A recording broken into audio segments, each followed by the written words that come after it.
Hey, hello everybody. It's Jeff Widgren, and welcome to the Zoom Test Kitchen, where we meet here every Friday afternoon at 3 p.m. Eastern.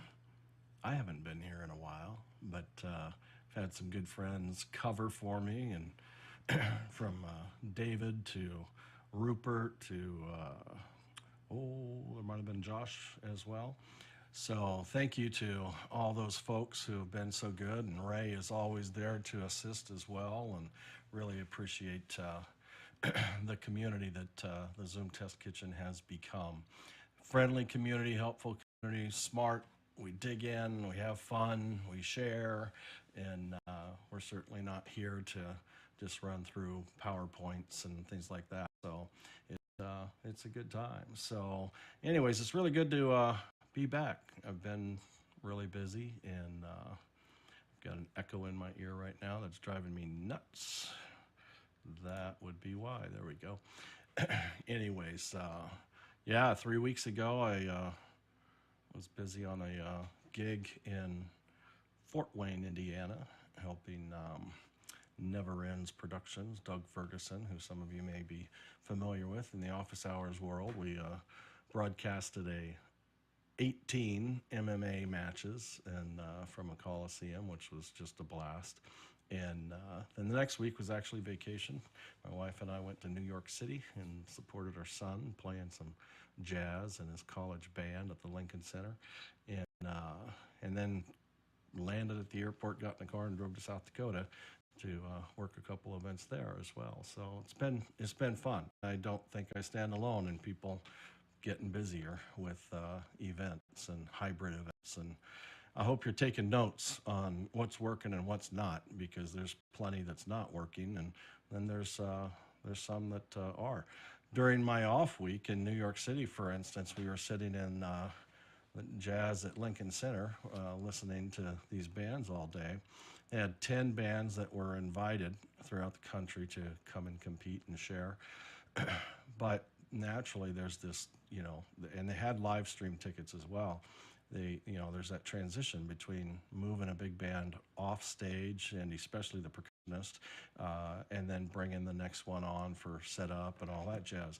So there's this gap of time, and in the audience I could see that there was this gentleman that was designated to go over to this area in front of this camera that had a big panel light that they would turn on, and the band director would come up and a couple of the soloists would come up, and all we could see it live happening, we couldn't hear it, and we didn't see the output of it. It was a dedicated online experience only. And so I gave him a huge thumbs up for thinking of that ahead of time, and making that happen, and making a bit of a special experience for the online audience as well. So lots of good things going on there. Thank you, David. Is that better? My mic volume? All right, perfect.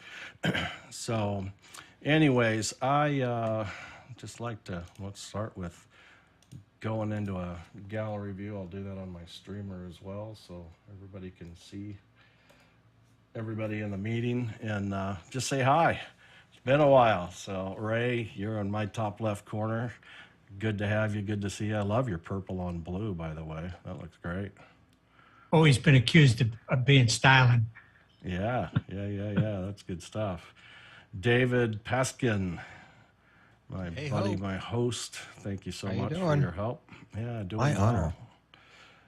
Doing well. I reviewed just a little bit of, was it last week that you covered, or the week before?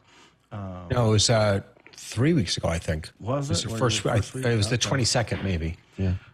And I think I saw a section about basically the profanity database, and I don't know, I don't even remember what they call it, but I don't know where it is, and so I'm gonna ask for a kind of a personal, self-review on that, and maybe some of the folks here didn't catch that either, so it'd be useful. But I'm glad to see it in the chat for sure, to keep things cleaned up, because it was either do that or give us the ability to delete, right, chat entries, and maybe we still have that wish list as well. But you get a lot of people in a meeting, it's really hard to chase down a thread that offended you 2 or 3 minutes ago, to go find it as well, because chats can move really, really fast. But welcome, David, and thanks again. Joe, how are you, bud? Oh, you might be double muted. All right, we'll give you a moment to fix that as well. Josh Kaufman, how are you? Hello, sir. Good to have you back. Thanks. It's great to be back, and thank you for your help while I was away as well. Josh is a busy guy. He's out there doing something always in the production space, community space, and giving a lot of his time and knowledge. So we thank you for that. Leland, it's been a little while since you and I have chatted, but sure good to see you. How are you? Good day, sir. I hope you can hear me okay. I'm transmitting through two machines. Is there an echo or anything going on over there? No, you got it all going right. Yeah, nice to see you again, big guy. Yeah, you too, bud. And Jason Cleese, how are you? Hey, good to see everyone again. Yeah, likewise. Good to see you. Very good. And somebody I have not met yet is Daita. Is that how we say it? Hi, Jeff. Yeah, it's Daita. Daita. Very good. Well, welcome. Can you tell us a little bit about yourself for my own edification, if you will? Yeah, so I sort of ended up here by hopping from Facebook group to Facebook group. I'm an education programs manager with a nonprofit association. It's all acronyms, so I'll just say a little bit of what we do is we work with higher education institutions, so universities and colleges, to help them on their sustainability journey. So that's both on the operation side, but also on the curriculum side, and so what they teach their students and how they engage their community, both on campus and outside of the campus. And as an education programs manager, I'm in charge with all of our educational programs. So webinars, all of our workshops are online now, our conference is online, and so on.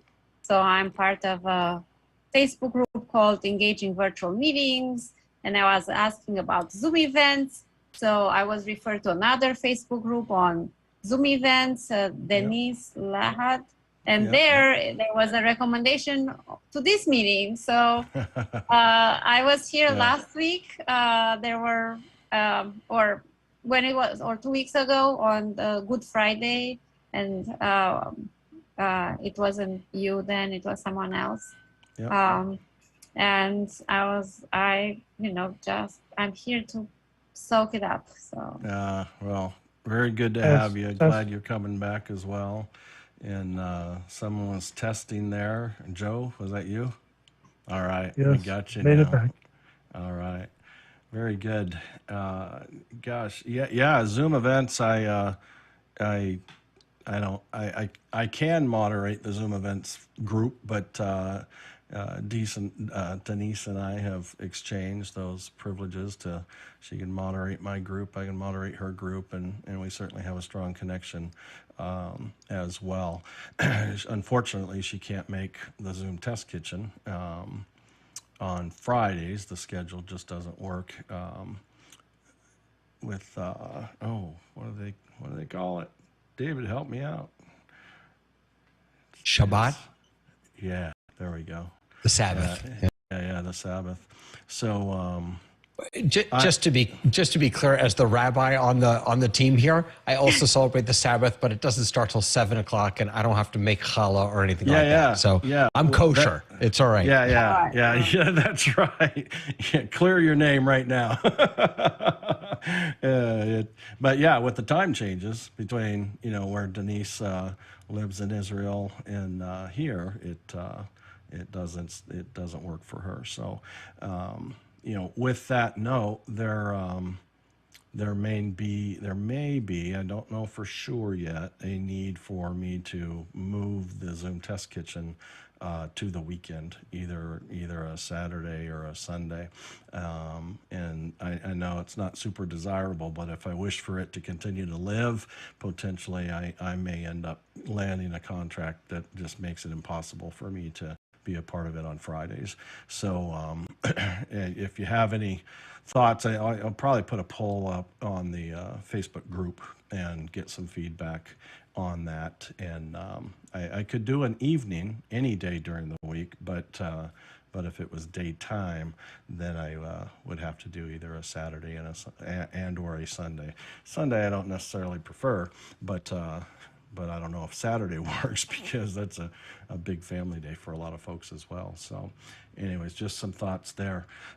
Well, very good. I wanted to start out with, I think Josh and I were talking on the phone. I think I was driving back from South Dakota, and we were talking about resolution in Zoom. Was that you and I, Josh? Yeah, chatting about it. And I hadn't been able to verify, and I think it'll be a worthwhile discussion and review today as well, because it's quite dynamic. I mean, how many of you have seen posts or even experienced it of this expectation, like you finally got through the threshold of getting your account to support HD, right, with Zoom?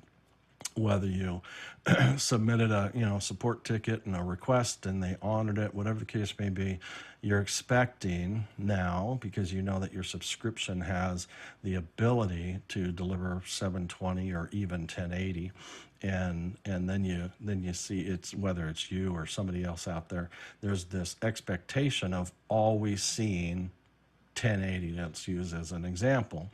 And those of us who have dug in and Anne had the chance to talk with Sam from Zoom and so forth, we realized that that's actually it's a capability trigger, right? When Zoom enables it, it's a capability, not an always delivered. Fact is why would they in fact deliver full HD 1080 when there's nobody in the meeting who needs it? And as far as everybody's looking at the gallery or whatnot, no one has the speaker in full screen that is 1080 or larger these days. And then there's exceptions to that, and one of Josh and I's discussion points was like when an iPad joins a meeting and or a mobile device in general, does it drag it down? Does Zoom only deliver it to that device, and so forth? And so just 20-30 minutes ago, I wanted to kind of check this out again, and so I'm going to share my screen. Let me put the stream back on speaker view. That ends up looking better at the end of the day. Here we go. Okay. You can see my desktop now, right? and the gallery view.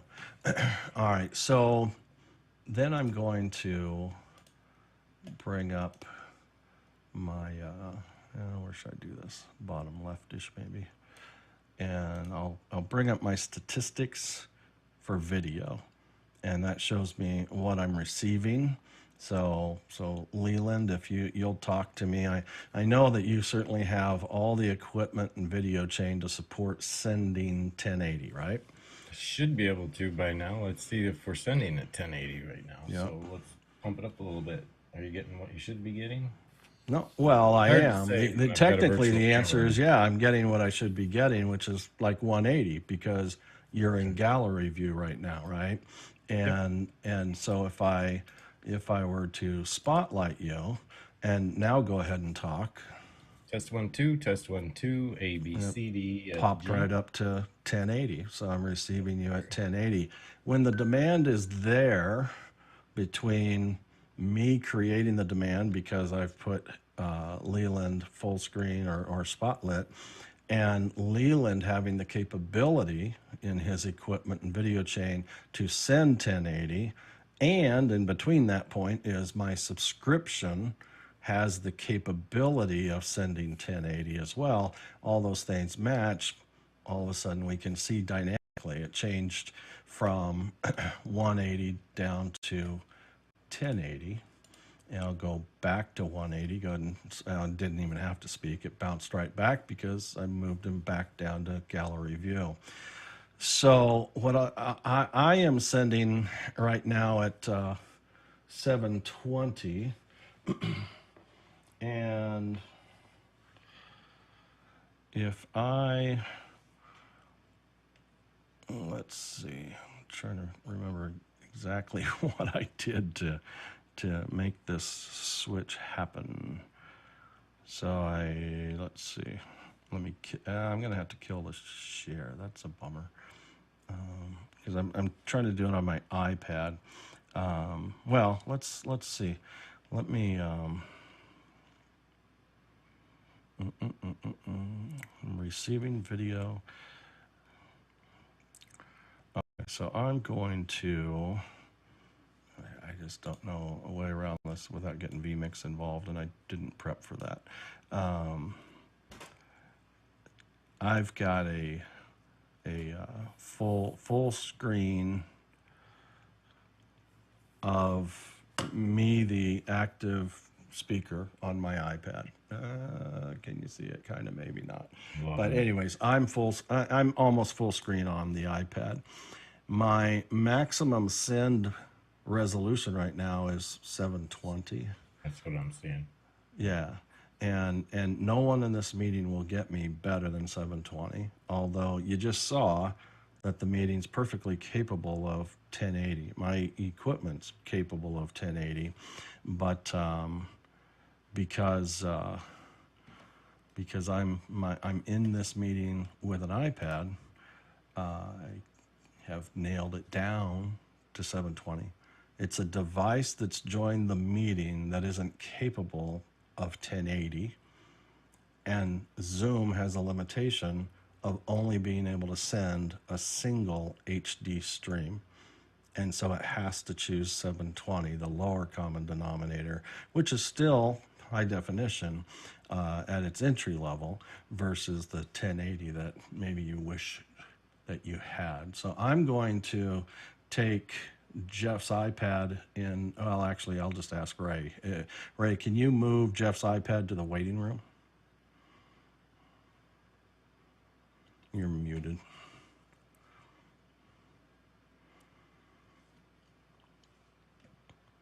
Okay. So now I'm in the waiting room, and now I'll go ahead and share my desktop again, and you can see that my send now is, again, this was 720 moments ago, now it's back up to 1080, simply because my iPad has been removed from the active meeting. And that can happen with other mobile devices that are present as well. So others, experiences, knowledge points that you want to add to this discussion as well? Can I just throw something out that I was switching between, as you were doing this test, gallery view and speaker view. And when you were not screen sharing, I was only receiving when I was looking at gallery view and you were not screen sharing, I could toggle between the two and I was only getting you in 320 in 320 by whatever it is, 180. 180, yeah. But now that you're screen sharing, if I toggle, I get you at 1080. You get me at 1080 or you get my share at 1080? No, I get you at, I'm receiving. On the video. Well, it says receive. It doesn't really, no, in the video receiving, right, video receiving, I'm getting you at 1080 now. But when you're not screen sharing, when I have you in speaker view, when you are not screen sharing, what? Okay, here's what I'm saying. In gallery view, what? Now I'm all confused. Well, Can you stop your screen share for a second? I'm going to kill my share now. I'm going to let me keep talking and Okay. see. Somebody make me full right. screen. So here's my point. Yep. Here's my point. Right now, right, this is what I'm saying. Okay.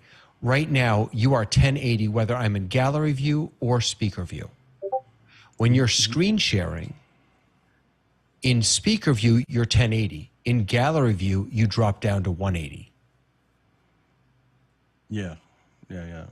In speaker view, large, like spot lit.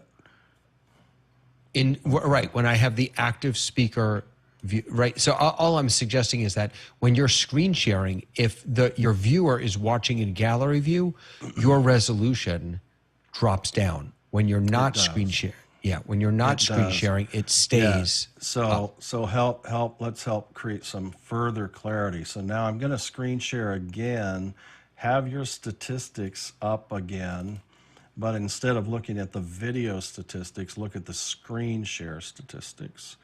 And you'll see that I'm sending 2K, right? At 2048. And that's why my video resolution will shift down. I see that I'm sending 1080 even while I'm sharing, but you may not see it on the receive side. But the share takes the priority, right? And so now I shared, and there's a checkbox to optimize, right, for video. No, I'm sharing non-optimized, and your screen share should see me at 2560 by 1440, which is the full resolution of my monitor. And so, but if I stop sharing and I share one more time, but this time I'll share screen 2 and check optimize for video clip. Now you should see that come across at a much lower resolution in the share, and because it's optimized it. So there's a known target when Zoom gives you the opportunity to optimize for video, its resolution target is 720.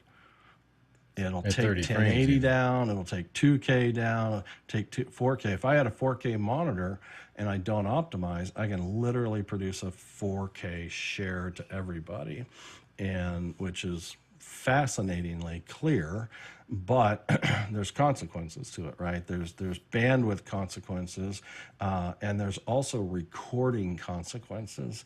And so let's say, heck, the Zoom Test Kitchen can go 2 to 4 hours sometimes, right? It's a long meeting. But there was this 5-minute segment where I shared my 4K, mine's 2K, but I shared a 4K deal. Then later, you download the recording and you see that it's 1, really large, 2, it's 4K. The whole meeting is 4K. So it looks like it, right? Because at a moment, there was this big pop of a really high resolution that now becomes the container for the entire meeting, although the meeting may have been at 1080 most of the time. So it's stretching the 1080 pixels up to 4K to meet the largest container size during the meeting, which was that 4K share. Does that make sense? And so, you know, it's just, I just say knowledge is power in the sense of decision making, right? On how, you know, the check mark makes us feel like, well, if we don't check this, our video won't be optimized. But that's not the only consequence, right? Positive or negative of checking that box, yay or nay. So if you have a 1080 meeting, your intention is to have a finished 1080 recording. Make sure you optimize your shares so that it'll keep the meeting at 1080 and the shares down at 720, if that's desirable, and or let it pop to 4K and then post edit it down, scale it back down. So your choice on that. But any other thoughts, experiences, knowledge in and around this topic? I just saw a couple of fluctuations, Jeff, as you know, both you and the rabbi were talking about the resolutions. I saw it bounce from 1080 to 720, which could have just been a simple bandwidth issue. I mean, we always have to remember that, like you mentioned, that any fluctuation in the delivery of the signal to any of the outside sources can alter the resolution base because it is a multi-bitrate stream. It is, and you know, it's bandwidth, it's CPU, you know, its capability is kind of the high level word, right? Is your camera can do it, your capture cards can do it, but can your bandwidth, can your CPU do it as well at any given moment? And some of those components can vary, like you say. So absolutely right. All right, so I wanted to share. Jeff, can I ask a quick question? Yeah. So I always use the dual monitor. So I've always got my active speaker on the second screen. Yep. I wonder, does that impact the quality at all? Like, is it only if I have you big in my main Zoom window, then I get higher quality? I receive higher quality from you. Yep. Does the second screen have any impact whatsoever on the quality of the? I see Josh nodding his head, so I'm going to say, yeah, give us some feedback on that, Josh. Yeah, so Zoom is a data miser. It's not going to deliver what you don't need or what's not available or what you haven't requested for. So when Jeff starts to share his screen, that second monitor then becomes the screen share. So your active speaker essentially is just your statistics. That's when you'll want to switch over to the share screen to see what resolution you're getting on that share screen. If you have the second screen, you do have the option to pin one person after that. So if you then pin that person, that will be the resolution that you'll look at in your receive. So it goes to the highest resolution that you're currently receiving. So if you don't have anyone pinned and Jeff is sharing, then you will only get the gallery view, which is the low resolution receive for your outputs. If you pin someone, well, Jeff is screen sharing. Then that's that high resolution. So, you know, if he was sharing right now and I pinned you, David, I would see the 1080p provided that nothing was knocking it down. I would get that. So there has to be something your receive, and one of the ways that we typically test that is we'll pin it to the second screen. That way we make sure that a source that we know is capable of sending it goes to that second screen. We have the capability of receiving it, and so your final resolution will be that, whatever that is, 1080p, 720p. So I'm going to roll back on chat with me, everybody. Daita says, in gallery views, 320/180, when active speaker view, getting 1080, and in screen share dropping again to 256, screen shares at 2560. Yeah, that's an impact of high resolution screen share for sure. You know, and it's one of those things where, you know, if you moderate Zoom meetings or Zoom webinars and you're tech checking, you know, the speakers and panelists and so forth, and they're going to be sharing, I say it's a must question that says, when you share, what, you know, either test it if they don't know the answer, but what's the resolution of your monitors that you'll be, sharing, and or if they don't know the answer to that, have them share to you during tech check while you have the statistics up, so that you can identify whether your next piece of advice will be to optimize those shares, because you can really negatively impact the meeting. I was on a meeting. It was quite a while ago now, but there was some serious bandwidth stutter going on, and somebody, it was I think the guy at the production company behind the scenes, he was on comms and said, "Hey, is there anything you think of that we can do here?" I said, "Does anybody in production by chance have somebody full screen, the speaker full screen right now on like a 4K monitor?" And he immediately said, "Yeah, I do." I said, "Kill that," and it smoothed things out. Now, that was total guesswork, I mean, it was just the thought that came to mind that if, it's like micro contributions, I mean, I couldn't ask the audience that because, they may be pulling it as well, but I asked them.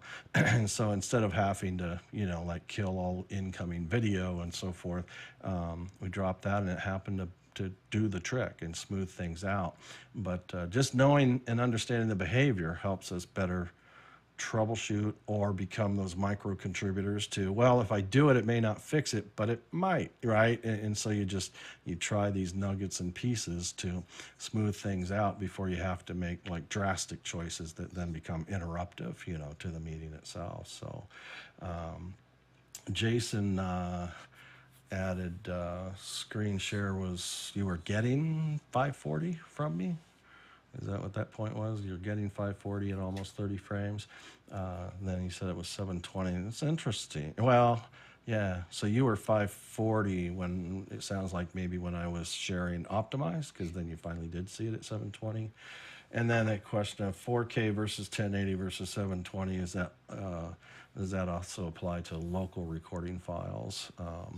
My reference was to cloud, because I do cloud recordings, and my reference to cloud, I believe, but I've never really compared this to actually say, yeah, this is a fact, because cloud can create multiple recordings, right? Speaker view, gallery view, shares, and so forth.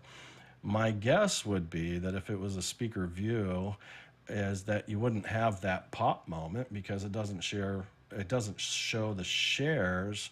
I don't believe. Maybe I'm wrong on that, but there's some file recordings that are going to exclude the shares and just be the speakers, and or just be the shares and not include the speakers. And so I would anticipate there being different results as far as kind of from A to Z on that recording of what the resolution would be, which, on a post edit, then you really have to be aware to get everything all matched up too.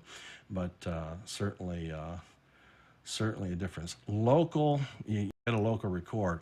There again, I'd have to test that out and see how the local file. I would anticipate that the behavior's the same as far as that local large, but at the same time, I would halfway guess that my local record, being the person sharing, might end up different than your local record if I gave you local record privileges, right? And being on the recipient side of that might produce different results from really kind of the same meeting as well. So that'd be an interesting test as well. I'll have to jot that down and see. I had to test something at 1080 not too long ago, and I just wanted to share. Let's do this. Got a browser window that's monitoring the stream right now, so I'm going to share my first monitor. So there's the stream that's happening, and the one on Facebook as well, and that one's behind. It's not that far behind. It's just I didn't do anything with it. but this is a 2K monitor, right? So there's 2K, but I really needed to nail things down to 1080 for the test and the fit and so forth, and so this is a PC thing, not a Mac thing, but Windows. There's a group that makes Power Toys, and if you're on a Windows machine and you have Power Toys, or if you've heard of it, or if you haven't heard of it, they have what's called fancy screens, I think they call it. Fancy something. Fancy zones. Fancy zones. Yeah, right here. And so in the layout editor, I created one that this became the zone, and I made it exactly 1920 by 1080. And then it then when you take advantage of these, you can hold the shift key down while you drag a window into that zone. See where the zone turns blue? And I'm just going to let up on my mouse, and it snaps right to the borders of that zone. So now I have a browser window or an application that is exactly 1920 by 1080, even on a larger monitor. And so I didn't have to change my screen resolution or anything like that. I just snapped it to the zone itself.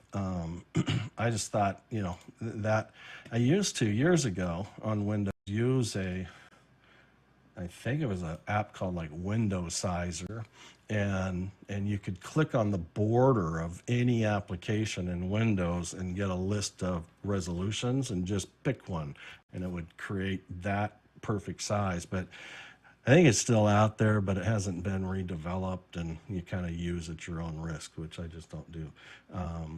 And so those resolutions certainly help. Or if you had, if any of you have a 4K monitor that can kind of create those quads, you could create, fancy zones for those quads that snap right to it. Because it doesn't matter what size the application is coming in. It just, you drag and drop it, and it snaps it to the size and position and the whole bit. It's quite cool.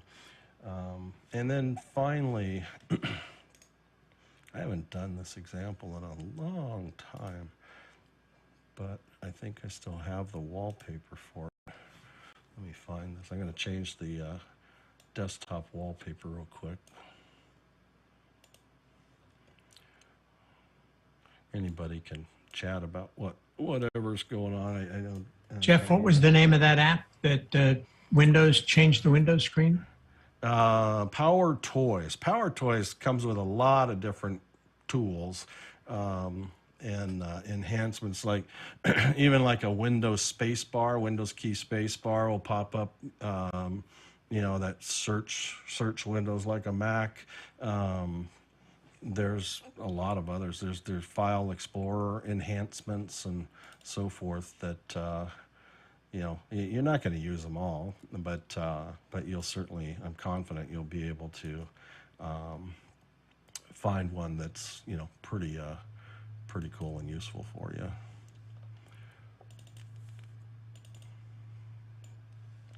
Let me readjust my windows here a bit. And all right, so I'm going to share my second screen, and I'm not going to optimize this intentionally so that you can see the whole thing. All right, at its full resolution. So you should see a lot of black border, right? That's the full kind of 2K of my monitor, but I've laid a wallpaper on that desktop that has these zones at 360, 720, and 1080. And the reason I have this is we used to have this discussion a lot about this, resolution behavior of Zoom and how dynamic it is, which, is of great benefit for sure, because it's imagine having to send everybody in the world connected to Zoom a 1080 feed. That would crush the system, and we wouldn't want that as a result for sure. So I'm going to bring up my statistics window here, you can see the screen share is, in fact, I'm sending out 2560 by 1440. And my video send says I'm sending 1080. Somebody's getting that somewhere. And but on the system, you can take the ability, if you had, and this worked better, and I'm not actually well prepared for this. If I had started this meeting in dual screen, and I stopped hosting the Zoom Test Kitchen in dual screen mode of Zoom a long time ago, it's easier for me on with the exception of when I'm sharing, to do this. But when I was in dual screen, somebody's face would be on that second screen that I could bring over to these outlines and drag it from small, and you'd be watching your statistics, drag it from small to larger to larger to larger, and you'd see when I get into this near this 720 mark that all of a sudden it would snap and change your inbound resolution of that video to 720 or 1080. Not both. And this was one of Josh and I's discussion points as well, is the exercise that I had. You know, I can send this graphic to somebody if you're on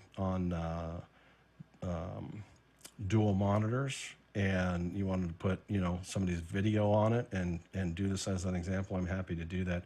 I just can't go to dual monitor mode without leaving the meeting and coming back on a PC. So, but if you're on a subscription that is 1080 capable, I never could get it to, nor did I really wish it to. It's just at one point I thought it would go from, you know, 360 to 720 to then 1080. When it got to its behavior, and I think it's the same, but I wouldn't mind confirming it, is it goes from like 180, 360, and it gets to that 720 border, and it says, I'll speak for it. It says, I'm going to HD mode. I'm on a subscription of 720, so it'll go to 720. Or it says, I'm getting to that HD mode at that 720 border, but I'm on a subscription that's 1080 capable. And so rather than make that a two-step deal from 720 to 1080, it always went from 360 to 1080 when you crossed that 720 border. And just because of the capability of the license itself. All right. I know. I was just gonna say I know. I was gonna say I noticed that exact behavior when I was playing with some sizes here. It would just jump from 360 to 1080, sort of go right past 720. Yeah, it sure. I don't suspect it's, you know, changed, but wanted to, you know, share my past experience with that and put a little reason behind it. You know, I mean, a lot of this has been, you know, a bit of a mystery until Sam, you know, started spending some time with us from Zoom and, you know, giving us a little bit more technical detail, and so forth. And so then there's that. Let's see if I can pull this up quickly enough on my Zoom backend settings. So if I were to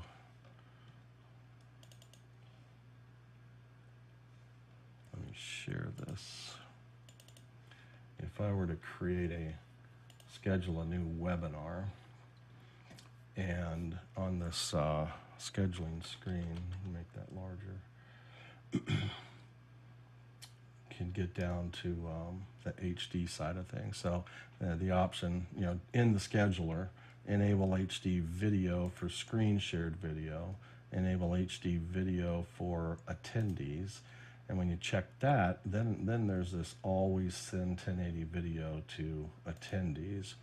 And it says, you know, this feature requires the presenter's camera to have an image capture card, and both presenter and attendees have to have sufficient bandwidth, right? So, I mean, it's going to consume some more. But at many times I was I was a little nervous about checking this box because of the bandwidth consumption, but also I felt like I might be leaving people out. Come to find out that like especially mobile devices, right, that can't support the 1080, and it says always send 1080. So what does it do? So Sam has explained it that if you check this box, so the natural behavior, let's do this. Let's uncheck this box and just enable HD for attendees in a webinar. Because what's the natural, like even when you have a 1080 account with webinar, what resolution will be sent to your attendees? Disregarding these options, if you don't check any of these options, what resolution will your attendees receive, even on a 1080 licensed account? I would think it'd just be 720. It'll be 360. And it's been one of those. To me, it's a bit of a frustration point.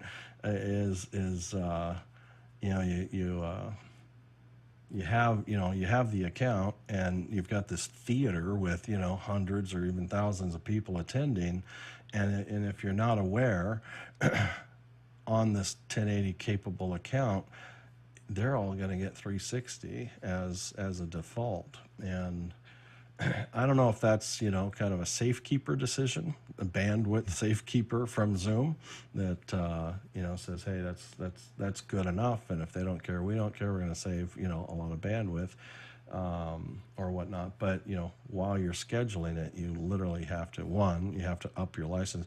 So if you ask Zoom for let's say you have a Zoom account, not webinar, just a Zoom account, and you get that 1080 authorization or whitelist.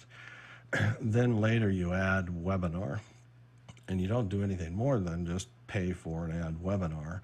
You won't have the 1080 option by default out of the box. It didn't used to. I could double check now, but it doesn't just turn it on. So you have to, it's a separate request, always has been, to Zoom to not just get full HD 1080, but full HD 1080 to webinar attendees. And that's a critical extra request to make and get authorized as well. And Sam has described that, if you're not spending a lot of money with them, business or enterprise account, if it's just a pro account, you're probably not going to get that. And or maybe you could get it on a per event basis. They'll turn it on, turn it off. But a business account has a much better likelihood. Enterprise account will definitely receive those requests and so forth. So just a point to be made. Jeff, can we see what it says under the question marks on the hover? This is there. That one's there. This one says similar, sufficient bandwidth and stable performance. Okay. Do not enable this option if, this is actually a really good note, do not enable this 1080 HD if most of the participants are joining from the same location. And that is, if you've got, 50 people in your high-rise building that are all going to be on their own laptop attending this meeting, that is going to be forcing 1080 out there, they are going to choke themselves to death because they're all going through the same network infrastructure. And so it unless you put in a Zoom edge device that can act as a proxy, and from us to it's a single stream, and then from it to its own recipients, it can take care of that. But if you don't have that, then this could be a real problem. And so do be aware that think about this even on events. I mean, I was thinking about this just last week on an event.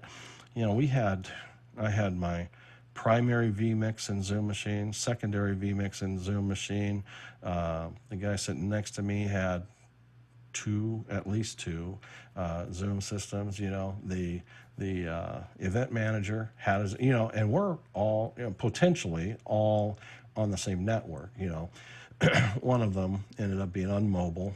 One of my sidekicks systems was on mobile, and the other one. So we had like 3 that were connected, which I wasn't too worried about because the bandwidth was there. But do be aware that if you're all sitting in the same space, the more people who join that Zoom meeting to monitor it, to moderate chat, to manage the waiting room, all those devices are all having to have their own dedicated feed, if you will, through the same network infrastructure at that facility.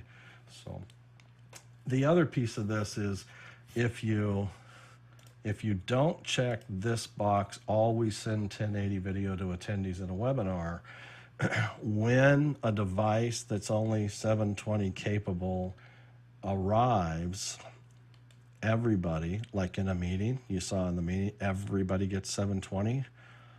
That checkbox will take me, the weak link that would have forced everybody to 720.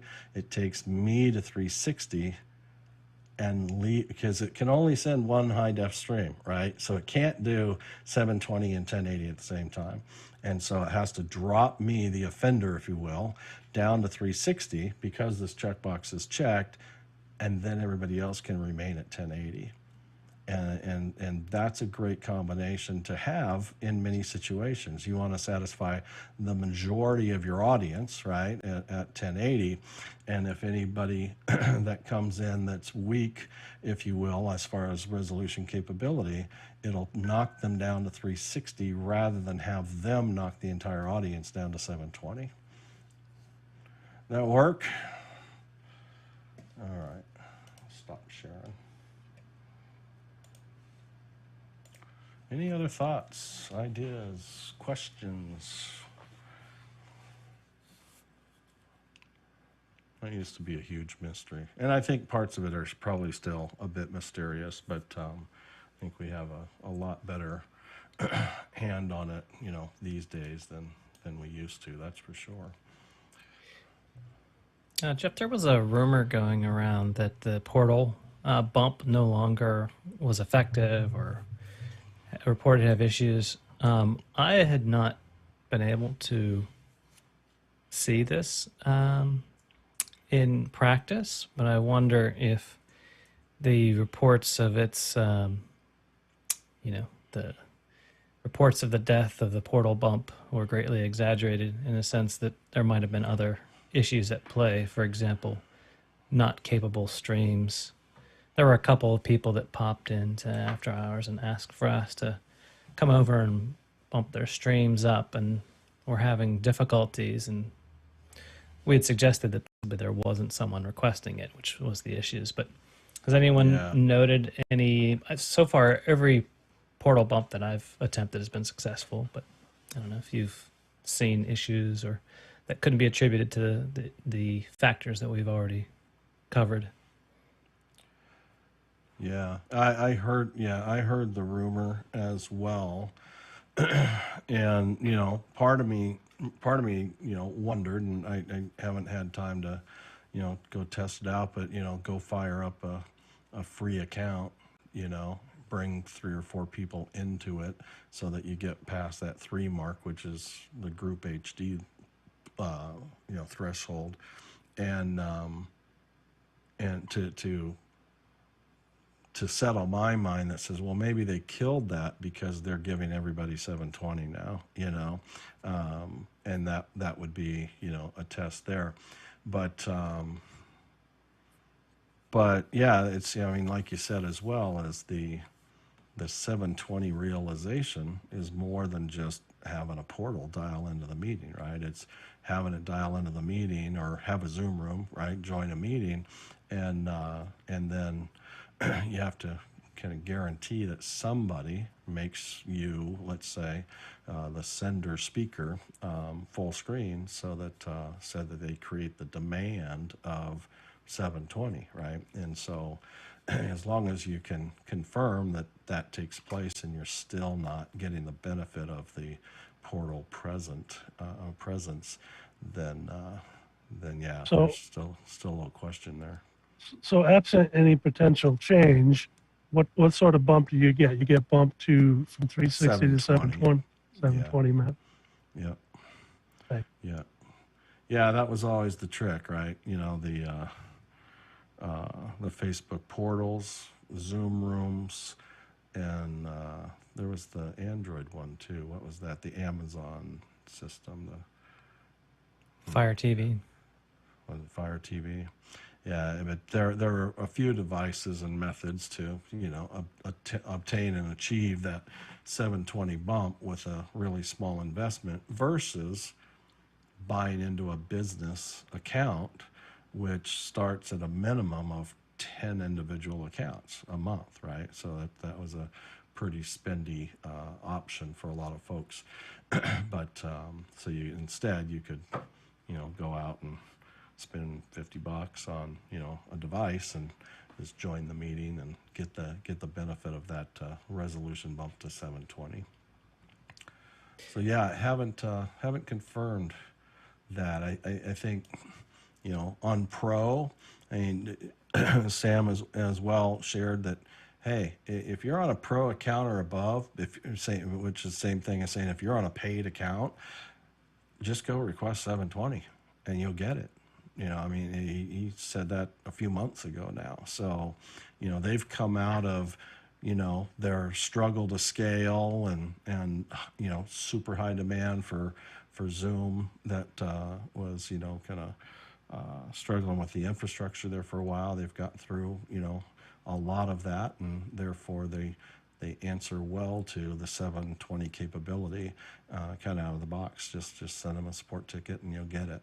The 1080 is the exception. The 1080, the easiest way is going to be business or enterprise account, along with the request, or a per event account, and based on the event. And so that's that. What else, Josh?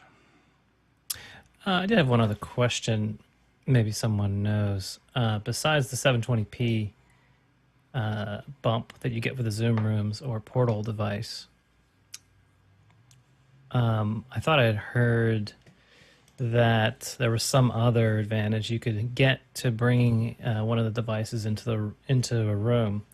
I thought that it was extending a free meeting that's had a 40-minute limit on it. Tested that. Nope, that doesn't work. I thought there was one other feature that you could do by bringing in the bump or the other room. At least it was something I thought I had heard. I don't know if anyone had heard some other benefit to that or any other fix that you could. I had heard about the apply. time limit thing, but I always heard it, I think, in the assumptive context. They figured that, if one of those that bumps the resolution was, a paid account, paid device, the fact is you could go buy a portal, use a free account, and still initiate a bump. I mean, it was a pretty cool trick, if you will, and even recommended, I mean, it wasn't like it was some secret Zoom didn't know, but even recommended by folks inside Zoom there for a while. But that doesn't mean it's going to last forever. I mean, maybe it still works. I don't know. Well, I'm thinking probably the reason why that's not a supported feature is that if you have an account, a paid account, you can only start one meeting at a time. If you could bless free accounts, you could have pick how many email addresses of meetings, and I think they're not going to do that just for that reason. But maybe you it was always just something I have was that thinking. 40-minute time limit, but if you can fit inside that for multiple meetings and so forth, I mean, even non-commercial or non-personalized domain, based Gmail accounts, you can just use the plus sign, So I'm I'm Jay Widgren at Gmail. I have Jay Widgren +1, +2, plus initials, whatever, plus Fubo I have, to trial Fubo. And it's just a super simple alias without having to have your own domain name, because you always had to have your own domain name to keep it unique to your organization, right? Because you can't duplicate email addresses, but then you had to get into DNS server records and so forth to make all that happen. Well, Gmail takes care of all that by creating this little plus delimiter and words behind it, and it works killer. I mean, I have a ton. I have my own domain there too. It's just when I want to do it personally versus when I want to do it, with my company Stream Sharks. Then I just create aliases. But yeah, it's pretty slick. They made it really, really, really simple to get. I think Gmail is ending some of its grandfathered features for, what is it, Gmail? They're no longer able to basically get free Gmail add-ons. What was the specific thing that they're ending in a month or two? Yeah, don't know. Would love to know. The browser extensions are going away before long, which are the apps like the calendar and the Gmail app that come in on the front page of your browser. I know those were slated to be deleted about a year and a half ago. I don't know if they've finally come to their end of life, which is very possible. It's not the extensions themselves, but it's the apps for the browser. A little different feature.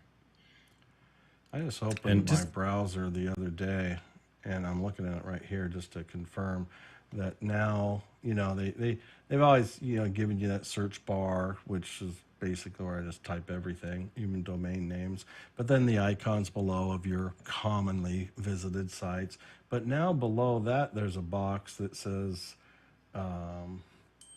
from your Google Drive, and it shows by like recently edited and or uploaded. I mean, my one of the ones in the list right now is edited in the past week by Josh Kaufman, the Cyber Rodeo second hour deal, that we were prepping for office hours, and it's just it just popped up. I didn't add it, and but becomes helpful, I guess. but when things just show up, I'm kind of slightly offended anyways when things just show up, but needless to say, I like to just opt in. But anyways, that's that. David Paskin, are you willing to review the profanity features or whatnot? Sure. Get there? That'd be awesome. Yeah. So I'd love to stick around for all the swearing, but I've got other appointments to attend, so I'm gonna bail on this part. But I'll be getting with you, Jeff, I'm sure, at some point soon. Nice to see you back in the saddle, and all the rest of you. We'll see you around. See you. Take care, Leland. Don't worry, Leland, the recording will be PG. That's right. a rabbi friend of mine from the UK posted the other day can anyone help? Does anyone want to collaborate on making a list of words for this? And I wrote back, I said, oh my God, I felt gross just typing them in, to pretend. So basically, as usual, it's not over here under the usual settings. This is an admin feature. So you go under admin, account management, account settings, and then it's going to be under security here. So if you scroll down a little bit under security, and at the very bottom, you'll see the chat etiquette tool there. And you just toggle it on, and then you can create your chat etiquette policy. So this is what pops up. You can title it profane words or whatever you want. You can give a description if you want to. Then they have these two kinds of rules. There's keywords or regular expression. I guess regular expression is, I hate you or something like that maybe. No. Keywords is, you type in. Regular expression is a really it's a bit of a complex programmatic language of look up like regex. It's more like to find this sequence of letters within a larger sequence. Yeah, and it has certain symbols that represent like patterns, and then there's wild cards, and it kind of single line. It looks like a foreign language at times when it gets complex enough, but it's a single line that actually creates incredible results. So you think that's what regular expression is here? Yeah, Yeah. If you Google searched regular expressions, you'll find a whole school on it as far as the kind of what the characters mean and so forth. Right. So then here, so if I were to do keywords, I could say mean, ugly, whatever the words are, save, and then it gives you the option to either, do I want to ask the user to confirm sending this message, or do I want to block the message? And then you can review it, and then you can save it. One of the things I found that's a little annoying is that once you set this up, every time you log in, it reminds you that you have this set up and you have to agree to it. Sort of like in meetings, when you're streaming or recording, you have to click that pop-up.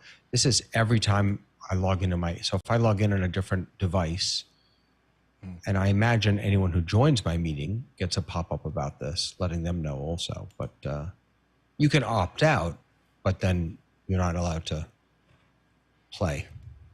So I missed the very beginning. Like in the back end, I tried to glance at your screen. So you go into account under your admin settings, go into under account management, account settings, where all these nice little hidden things are. Like the fancy lower thirds and things like that. And it's under security. It's the very last thing in security, chat etiquette tool.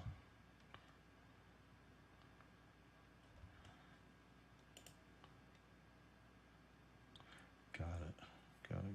Yeah. All right. I'm going to turn that on. So will it let you...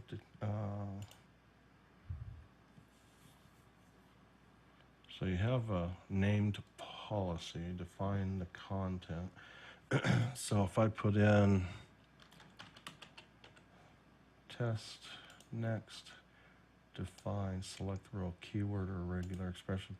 So it doesn't let you import a database, which there's bundles. No, but it's comma separated though. So you should be able to copy and paste from a CSV. Yeah. The keywords are at least. I see. Yeah, so you could do that. Yeah, because there's a bunch of text based. So yeah, now I know how I can import one.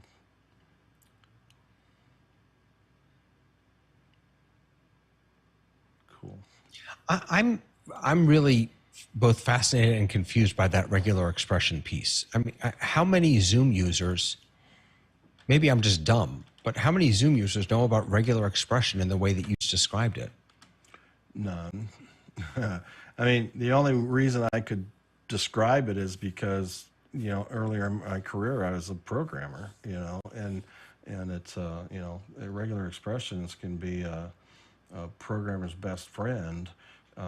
If you go to like regular-expressions.info, there's tutorials and quick starts and the whole bit there that will give you a pretty decent idea of what it is and examples and so forth. But they can be super powerful in that in a sense, but just I don't know that that it it's not a one-all solve-all by any stretch. I think by doing that, you run the risk of getting a lot of false positives on that. Yeah, I mean, a poorly written regular expression could cause you a lot of problem. That's for sure. Yeah. So did you guys test it real time in the sense? I guess you probably couldn't necessarily on the Zoom Test Kitchen because you didn't have that. We tried to, but because you were the account owner, we weren't able to. Turn it on in here. You think I have a hard time believing that if I added this now that it would actually take place in this meeting without having to restart it, but I'm going to try it.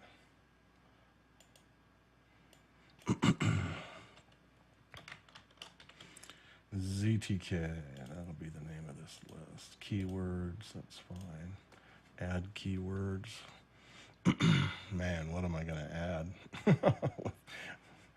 Okay. See, you feel yucky just doing it. No, you absolutely do, and that's why I would rather just You know, I mean, when you download a database of it, it's horrifying, no doubt. Okay, I'll just do a single word. Save. Test.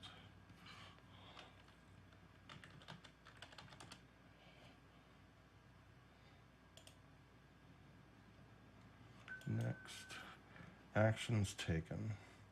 Ask the user to confirm or block the message. So I'll block the message. I'll review it. I'll save it. And so this was under admin. Is there then something that once this is, I mean, because you can have multiple policies. So I'm assuming that when you schedule a meeting, that's when you choose which policy. That's just a guess on my part.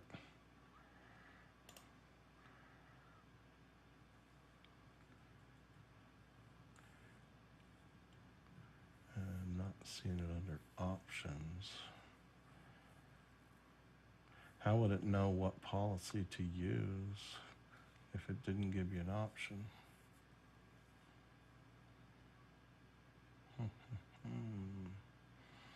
Anybody know? Let me check webinar instead of meetings. I don't think it's just that. I wonder if under security you wouldn't get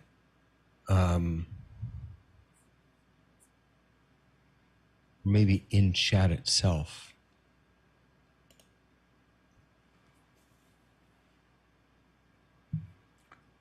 And it's in a Zoom meeting, not out of Zoom, right? It's in Zoom chat. So it's actually both. It's both. We found it first in the generic Zoom chat feature, and then we also found it here in meetings.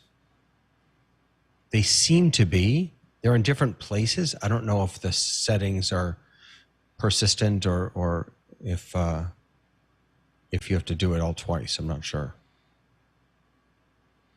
Well, it's, you know, like I could see it being under admin and then being able to create a single policy and it just goes across the board. But because they gave you the ability to create multiple policies, then my assumption is that you've got to be able to select which or multiple policies you want to apply to the upcoming meeting. Huh.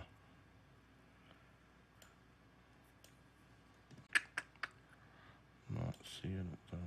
Yeah, I'll have to dig further into that and see how do you actually apply it.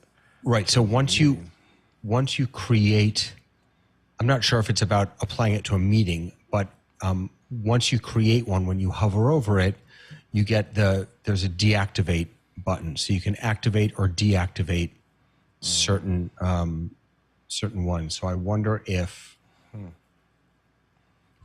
that's deep into settings to have to go there before, you know, a different type of meeting. And then why create multiple policies? Just create one, you know, it's more company based, it would seem.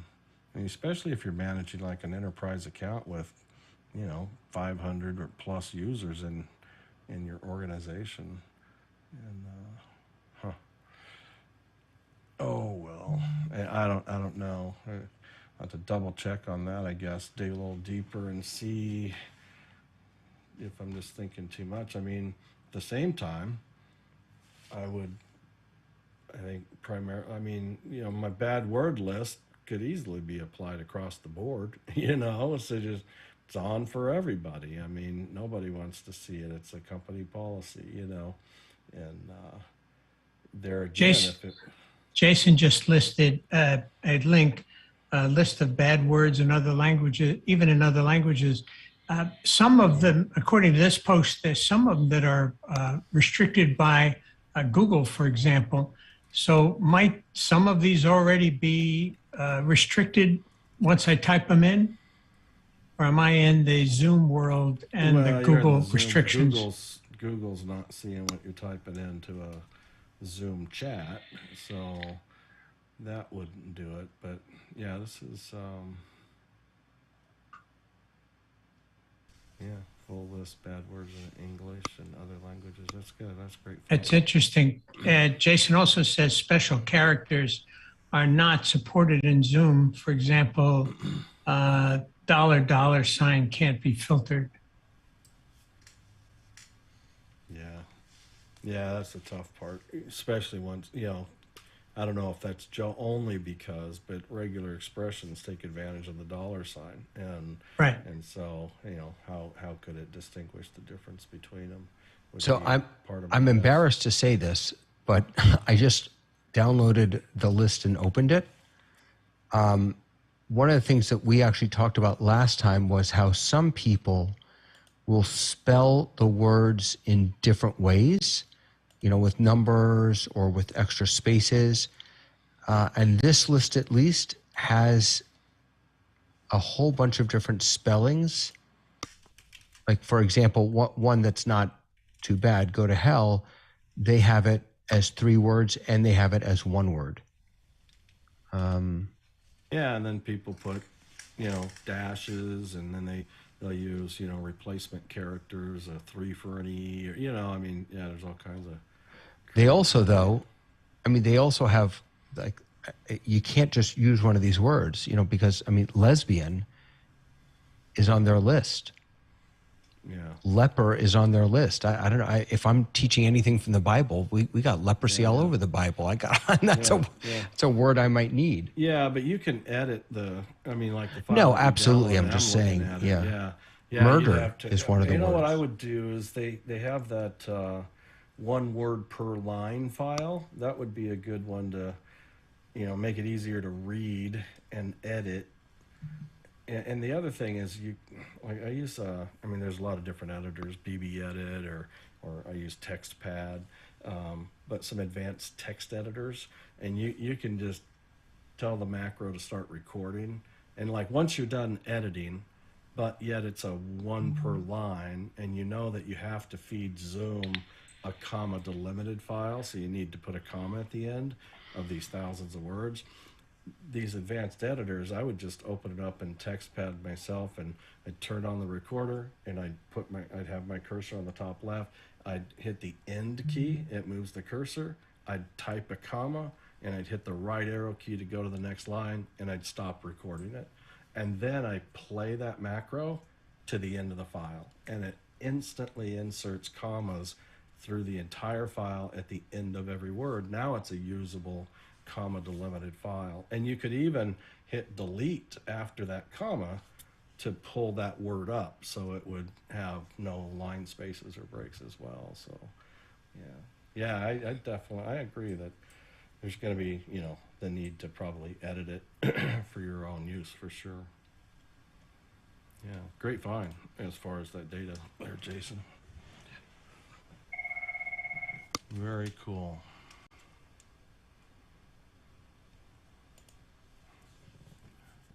All right, I'm done talking. Who else has what? Any other particular dig-in topics or tests that you'd want to run? Tests? I've really been pondering over. I almost did it for today, but it's such a little bit of a pain is to invite everybody to the Zoom Test Kitchen webinar, and so that we can meet in a webinar. I don't want to send out panelist links to everybody, and so I'd have to have you all just join as attendees and then promote you, to panelists, so it feels like a meeting. But then, dig into the features of webinar, primarily because Backstage is there now. I don't know if anybody's worked with or looked at Backstage. I may just do that. I'll have to see all that. I think I'd still have to send out panelist links, which is okay. I mean, I've got your guys' emails from registration, so could do that. But now when you join, you're instantly in the green room, if you will, backstage, and not on air interruptive, and we can see the return feed and kind of go through that workflow. So I'm going to take some time and get familiar with that, and we're going to hit that soon. And then there's custom branding in webinar now. In my case, I'm running in dark mode, and the back of the gallery that's black, if you will, or almost black, can now be a branded graphic of some sort as well. Hey, Jeff, can I interrupt for just a second? Sorry. Sure.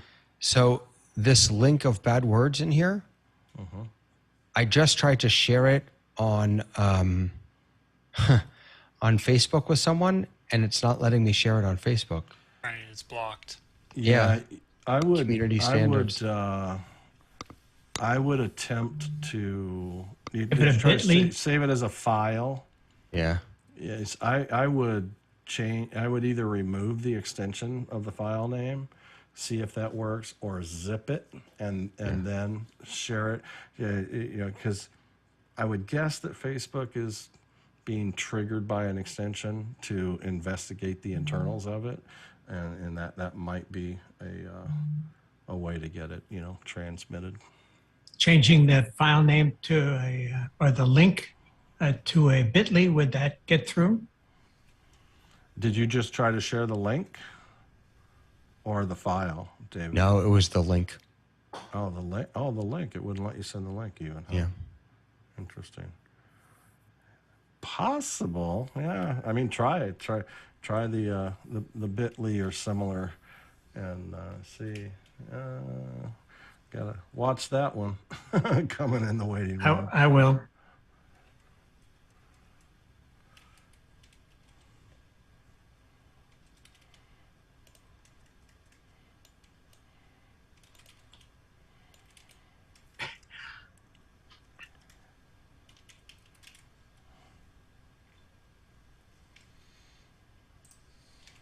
Very Moving right along. Yeah, moving right along. I'm hovering. Yeah, I under the security, I just double checked all the options as well. So, anyways, that webinar focus will be coming up. We may as well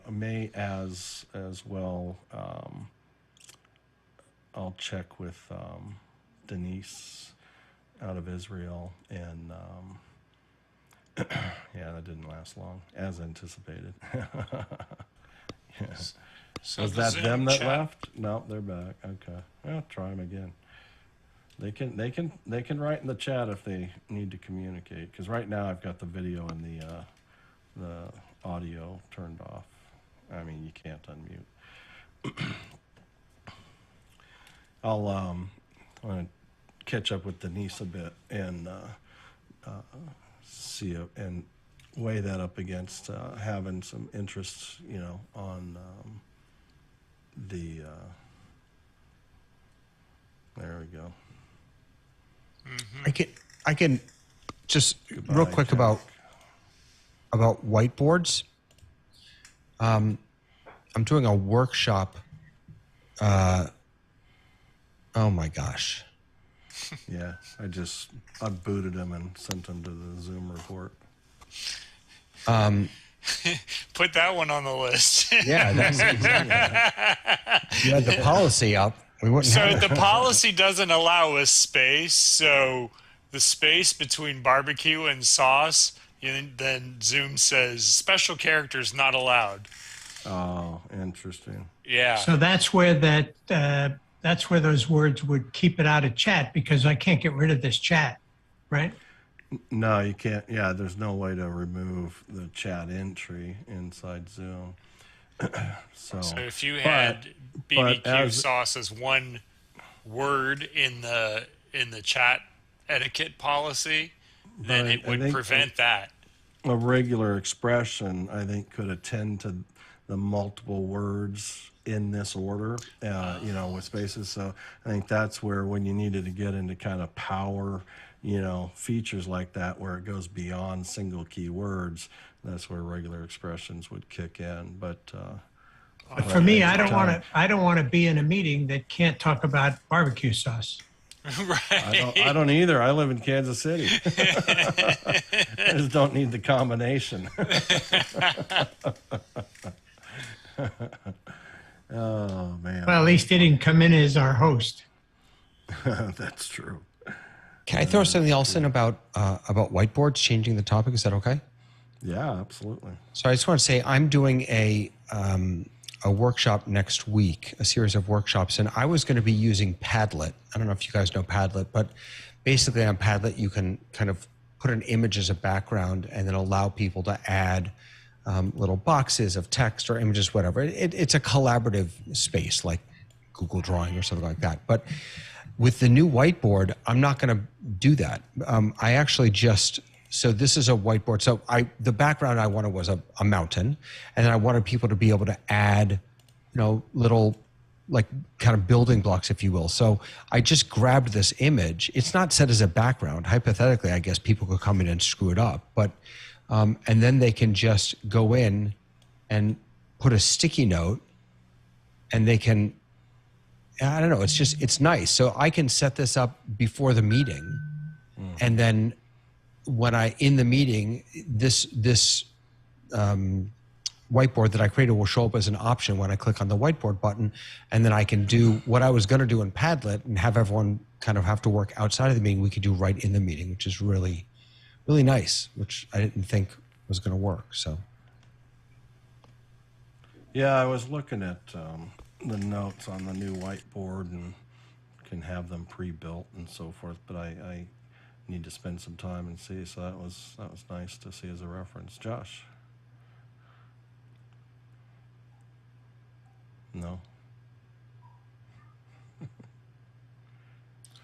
there are a couple of bugs in here, I'll say, that like I was playing around with this, and boards that I was a part of, like I'm trying to leave this board because we were just playing with it, and it's actually not allowing me to leave the board. It's saying forbidden. So I'm stuck with these boards that we were just playing with. It won't let me leave them, which is kind of annoying. But Josh can't unmute. He can. I can now. Oh. Only co-hosts could mute for a while. Unmute for a while. So I was trying to figure out for family game night how to do the old game show concentration. I don't know if you guys remember that. But now I know how. Using the whiteboard, putting the puzzle behind it, putting up the sticky notes to cover it. Yeah, we got it now.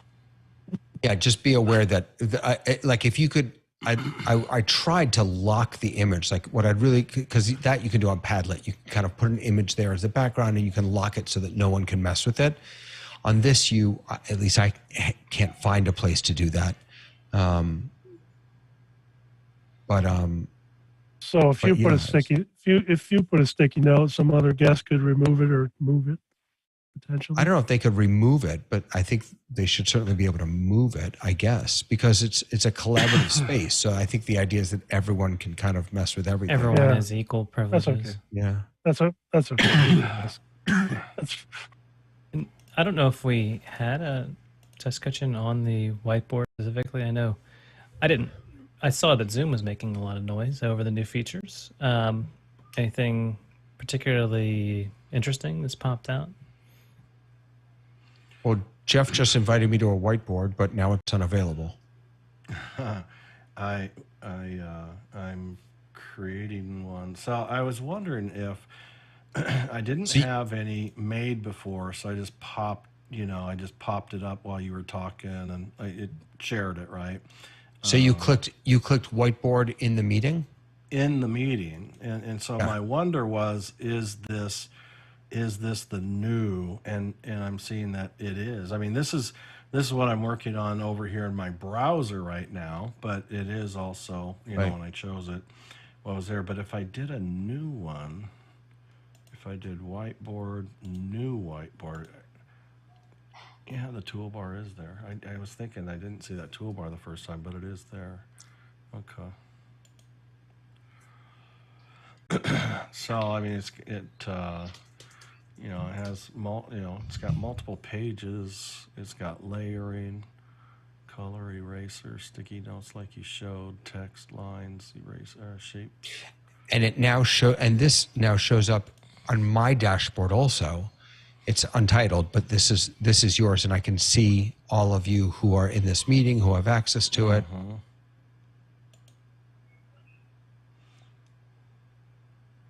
But again, I can't leave that board if I want to.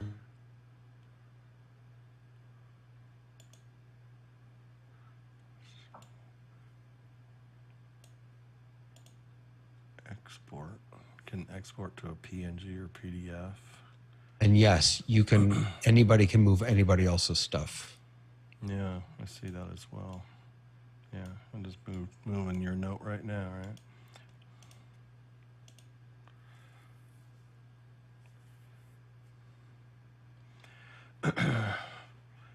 Yeah, I don't know. I mean, locking would, can if maybe the owner of the object could lock it or whatnot. But I guess even before that, I'd love to be able to see like grid guides, guidelines and snap to features, so that it'd be quicker and easier to. Well, there are kind of aligned, there are kind of grid lines. I mean, there are the dots all over the page. You see dots on the back end. If you go through the web portal, you open it on the web portal. There are dots around. Yeah. I do see those now. But for some reason, it's still saying on the web portal, saying the whiteboard is no longer accessible, which is really weird. But I agree with you. Snapping would be really nice. Oh, interesting. Yeah. So on the web portal, here, let me close the whiteboard real quick and share. There's also a comment feature on the web portal that isn't on the meeting portal, but you can't actually do anything with it. You click on it and a comments sidebar pops up, but then you can't actually leave a comment. So I had dropped this DV store graphic, and I don't see any like rotate options. But if I were to drop another, I don't think there's any rotate. If I dropped another graphic, such as now that snaps. That's cool. So graphic next to graphic will snap. Oh, it's snapping to the grid. Can you guys see those dots on this share? They're pretty. Not really. Not super noticeable, but they're there. I can see it locally. So the snaps in the centers. Well, so you can make little blocks of things. And it does seem like it kind of sometimes snaps. But yeah, you can make you can have it flow. So if you select this object, where you can resize it here, this is actually a connector. And so now they're actually connected, and even if you moved it around, it'll follow it and so forth. There are also it'll snap to other objects, like center with other objects. Yeah, I saw that one. So it's center snap there. Now it did. I couldn't get it to do it there the first time, but now it did. There's also object order, which is nice. Yeah, so layering, yep. And if you flow chart, remove that one, dump it. Yeah. I mean, it's a big step up for sure. Yeah, they're just taking the very simplest of things. So I don't see any rotate, and I think as opposed to moving those connection points, you just delete them and make a new one. The thing is if I stopped my share and brought up whiteboards, I think that's the one I'm working on. Nope, that's not the one I'm working on. How did you do the connection points? So if you select the image, Oh, I see. Yeah. And there's the little well. See the website. It's not just to images. It's not to in text also. It's not in the Zoom part. It's just the back end panel is much more, a bit more robust. Because like if I select this object in the Zoom meeting, I can move it, but see like that connector isn't really connected, and I can't create a connector out here on the Zoom side of things.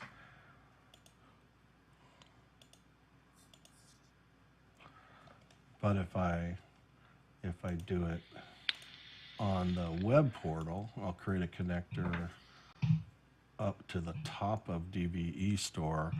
I did it in my portal, and it showed up on the whiteboard in the meeting. So I might be apt to work on it in the portal because it like these connectors are visible. I think if I spent more time on it, there may be a few more features in the portal. Another thing, access and see. Yeah. If someone else moves the image, your connector does not follow. Well, I think I moved my image in the Zoom version of the whiteboard, and it didn't follow either. Right. Yeah. That's why I'm thinking it may be worthwhile, especially if you're using those types of things, is to because changes in the portal are immediately reflected in the Zoom meeting whiteboard. And so if you want to keep that investment of connectors intact, then it'd be wise to do it in the portal while you're sharing it in the meeting. Yeah, how did you get the connecting lines to work? If you just click on an image or text, there are these very subtle in the web portal, very subtle blue dots on the right, left, top, and bottom. Click on that and then drag it to another thing, and you'll get the corresponding blue dots. I can show you over here if you want to see. So if I click on this text box, I get this blue dot right here. And then you just drag it over to something else, and you can connect it like that. Oh. But that's being done in the portal, not the Correct. shared whiteboard inside of the Zoom meeting. You can see that as a result, but the best edit experience is going to be in the portal. Okay, cool. Oh, it's got this untitled up top. I could do that. It is a huge improvement, though. Yeah, it is. You can add comments. It keeps version history. No, but you actually can't add comments. If you click on the comment bar, there's nothing to do there. Give feedback, make a note, or simply give your peers a shout out. Huh, I wonder if it pops down. It doesn't say it won't work, but yeah, you're right. It doesn't And work. everyone can independently work on their own page. Yeah, that would make sense. Yeah, page 102, create up to 12 pages, it says. Eraser, images, sticky notes, text. When you go to text, copy, paste, dupe, forward, back, delete. So what was the distinction between working on the portal? Well, the connectors for sure. You can see, create, and move one object that's connected to another, and the connector will move with you with the changes where if you move that object inside of the Zoom meeting whiteboard, it won't. It'll break. I mean, it doesn't bring it doesn't keep the connected line together, connected to the object.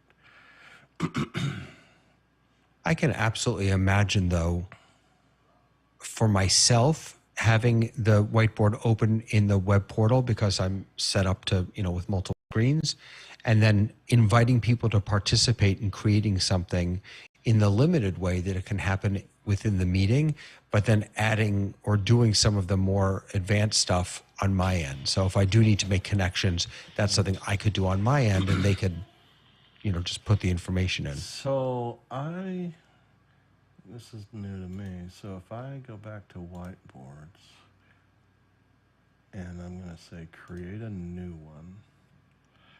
Now I'm on a kind of a blank sheet. So I'm going to, let me share this, the traditional Zoom share. So I'm in my portal, got a new blank deal, and I want to work with David on this. This is well aware of,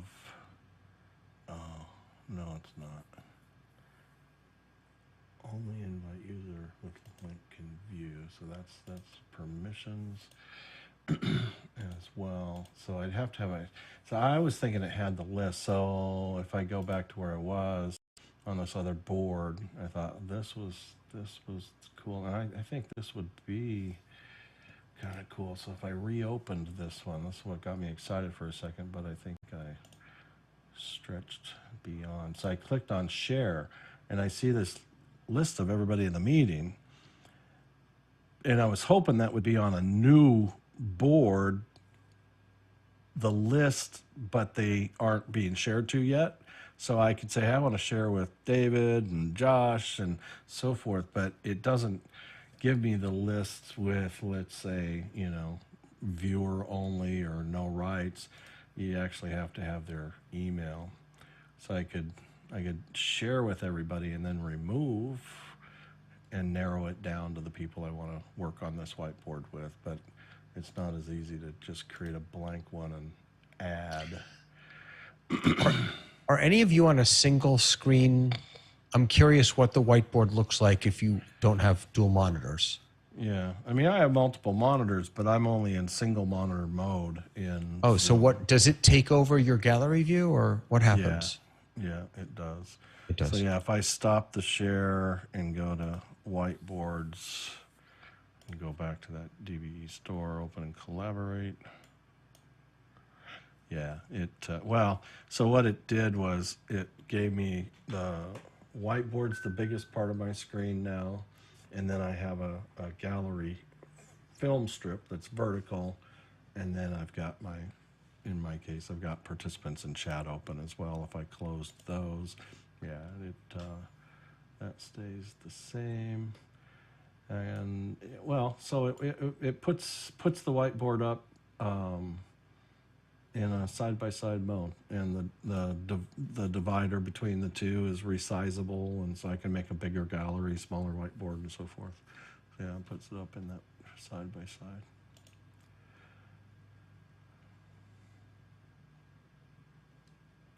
Cool. So, but you just see the whiteboard right now, right? Being shared.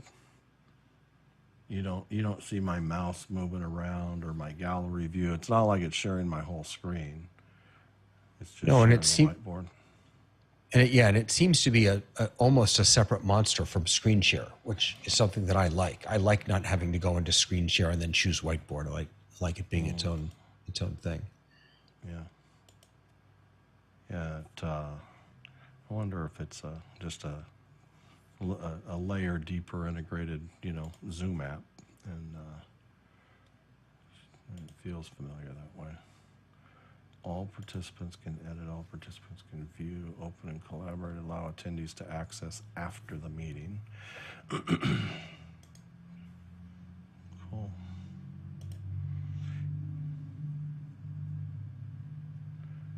Very good. There is also on the web portal a way to lock a whiteboard, I guess, at any point. So after a meeting is done, you can actually lock it so that other people can't go in and screw it up.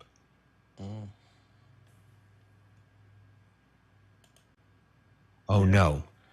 Yeah. Sorry. Locking the whiteboard takes away visibility. It says only the owners will be able to access. It's not, it's, yeah. I see. I guess the way to lock it is to download it as a PDF, really. Only the owners will be able to access it. So you think, so I'm going to lock that DBE store one. So can you still see it like listed, but just not accessible or not even listed?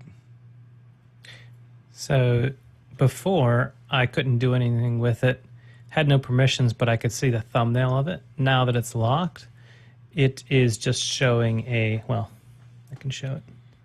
It's just showing a locked symbol. But even before, so this one's not locked. If I go to duplicate, oh wait, this didn't work before. Now it does. Okay. Or let's see. Yeah. Duplicate. So can you duplicate my locked one? I cannot. I can't duplicate. No, I can't. Share. No. It'll allow me to evoke the menu, but none of the menu items. Perhaps leave board will work. Nope. But yeah. Not even leave board. Not even leave board. Yeah. So lock appears to only veil the thumbnail. I'm not sure why. You know what? Perhaps is it that you need to be shared this in order to do anything with it? So if I wanted to request, I can't even open it. Yeah, This whiteboard is no longer accessible. That's David's. Hmm. But it doesn't show locked. I had the same results from both. I mean, mine is definitely indicated locked on my side and your side. I'm not sure what David's seeing, although on your page. I can. Yours is locked. Yours is locked here. I've got another one that was started by you, Jeff, which is not locked, but when I try and go into it, it says the whiteboard is no longer accessible. And then I've got one that we created back on April 22nd that Ray created actually. And I go in there and it also says it's no longer accessible. But then when I try and leave those, it says forbidden. The one with the orange triangles, yeah, that's not shared out to anybody. And I can't, but you also can't even leave it. Like I can't, it just says forbidden. Yeah, but check this out. So I have that whiteboard that you guys see, but you can't do anything with. When I created it, I didn't get the list. Share, it says share whiteboard, and everybody's listed as editors. So why can't you guys do anything with it? Josh, I'm going to make you a update collaborators role error. I think they're having a problem here with this because I just tried to make you a co-owner, Josh, and it popped up an error. Update collaborators error. I mean, like that's a literal programmatic error from their code. Perhaps. Yeah. Interesting. Well, yeah, so it worked initially, because this one, I mean, when I bring up share, everybody's listed in it. Forbidden. And you guys were the primary contributors to the objects that are on that whiteboard, actually. So it I know, did right? work. We worked hard on it. But yeah, but once it got close, so let's test this out. So I'm going to create another new whiteboard in my portal. Share. That's a horrible way to do it. So the creation process, if you want everybody to work on it, is way better, I think, inside Zoom whiteboard, because I can tell it right off the creation point, all participants can edit. And I'll say open, and now it's shared to everybody. I can't do that from the portal. If you create one in the portal and then you open it in the Zoom meeting, I believe everyone in the Zoom meeting will have access. By the list. Okay. So here, let me close this real quick and put that to the test here. So I'm going to create, I'll go new. I'll say this is created in portal without share to anybody. That's that. And so then I'll go back. So now I'm in the meeting. I keep leaving things unnamed. Let me rename this.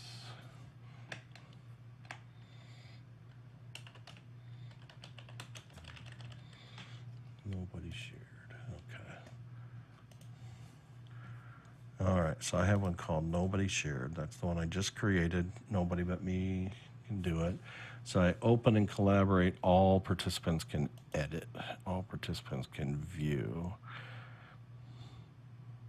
So that's an all or an all. So if I didn't want anybody to work on it and just watch, I can go view, and then I'm assuming once I'm in it, I can add people or up their privileges from view to edit individually. Because right now, before I open it, I can't do individuals. So I'll say everybody can edit. So now everybody can see it. This is the one that was created. So yeah, yeah, it is. It's easy enough to add everybody.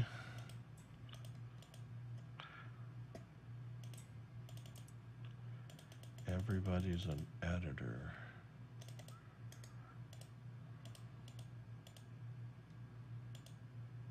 Export. Can you see who, is there attribution on any of this, Jeff? In other words, can you see that I wrote this? Wrote what? I can That see this- scribbles. This mark, can you tell that was me? Well, I can't see your mouse. Oh, no, I can't. It doesn't tag it to who's doing it, which is... That's interesting. Yeah, it is interesting because, like, if you put As up the host. if you put up a graphic, and use open up annotation, when people annotate, it actually pops their name up while they annotate. This the whiteboard does not.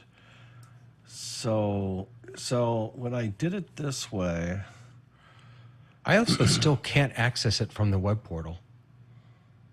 If I go into it, well, in the web right now portal- you're so I created this in the portal. It was just me. Then I came and opened it in Zoom, said everybody's an editor. But then I went to the top right corner. I went to the share button, and it has me as the owner, and it has just one other entry that says temporary collaborators. So I think once this board closes, you guys get removed unless I click the link next to that temporary collaborators that says make permanent. It says temporary access is given to all current meeting participants. It is revoked when the meeting ends. Okay, so you're temporary collaborators, but right now you're editors. So I could change editor to viewer, and then I could make it permanent. Now you should be able to, even if I close this, I'm assuming you should be able to at least view it. Even from the portal would be my test or guess. If I go editor, yeah, now you should be able to edit it even in from the portal. This is interesting. I'm looking at Josh's image, and I'm able to scroll left and right on the whiteboard that I can see, and it's not moving, or it's that just a delay. Did you move that, Josh? Yeah, I was moving it. Sorry. Okay, so I'm able to move around the whiteboard, but just for me. Yeah, I think that makes sense though too. You know, that's your screen real estate issue, not mine. You know what I'm saying? In the sense of you'll have a different resolution on your desktop than other people would, and so you can still contribute, but in order to do it, you may have to scroll, but that doesn't mean everybody has to. I mean that's a decision maker, you know. It's like, but if you're the presenter, you know, then you'd want your move to affect everybody.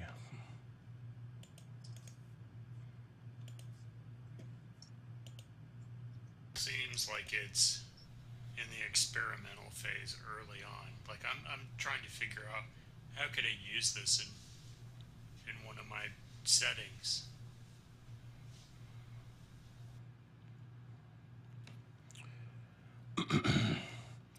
Yeah, I think, you know, the deal is this could be, you know, I mean, in one sense it could fairly easily, static non-animated, become your presentation, like your slide presentation. It's multiple pages.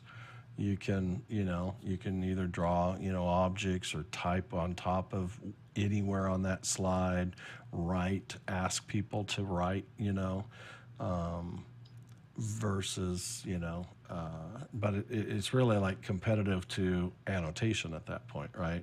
Is we could just do that with annotating as well. So I'm not sure if there's an advantage, you know, one over the other. It could be pre-built, you know.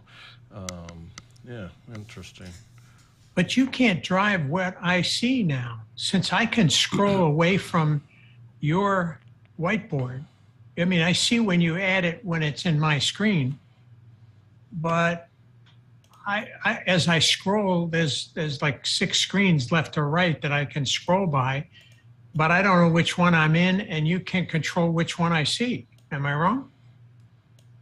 That sounds about right. You could So zoom that in and out. Right, and that becomes a little less useful because I could make my note here and draw a box, or I can draw this note here, and if you're on my screen, that's fine. But if I scroll away from it, I'm now working on another one. Oh, I see. It jumps to that. No, it doesn't. So I don't know whether there's like 3 screens or so. I could go to I could prepare a screen and then say, guys, join me on screen 3 here. Yeah. Well, if you had them as pages, is that what are you Right. talking about pages? Right. Yeah. You'd have to reference the page on a multi-object page. I'm using the pointer tool on the top of the toolbar, and I'm gonna box in the purple box on the bottom. It says wrote this. I'm gonna box that in. It selects all the objects, the box, and each one of those handwritten letters, and then it pops up. It pops up a little toolbar to where I can globally change the colors, and it also gives me a group option. So now I can move that it's one object now because it's grouped, and now I can just click and drag and move it so that they stay aligned and placed instead of individual objects. And then if I click it again, I can ungroup it just the same, and then I could move just the box away from that. So that was new. But see, I can't see where I had wandered on my own, and I can't see anything that you did. Maybe I just have to zoom way out or something, but I didn't see any of what you did. So you're not controlling my attention at all. No. There's also, no. I don't have a scroll right or scroll left. I have my mouse it's a gaming mouse, so I can push the. Mine shift, does also. Hold the shift key. Shift? And control Oh, to look zoom. at that. Control to zoom. Control to zoom. Thank you. It's control in Windows. Control click Shift and drag. goes left or right. Control zoom in and out. on Shift this. doesn't do anything for me, but control lets me move the entire Interesting. page anywhere I want. You might be zoomed Within the one page. all the way out. I am zoomed. That's true.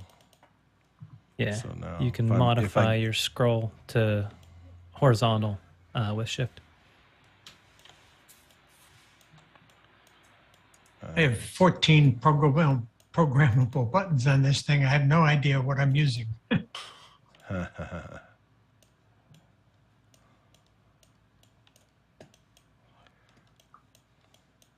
I'm less impressed since the audience can wander, and if I've wandered for some reason or another, there's no way you can bring me back to where you are. So you've lost me in the meeting.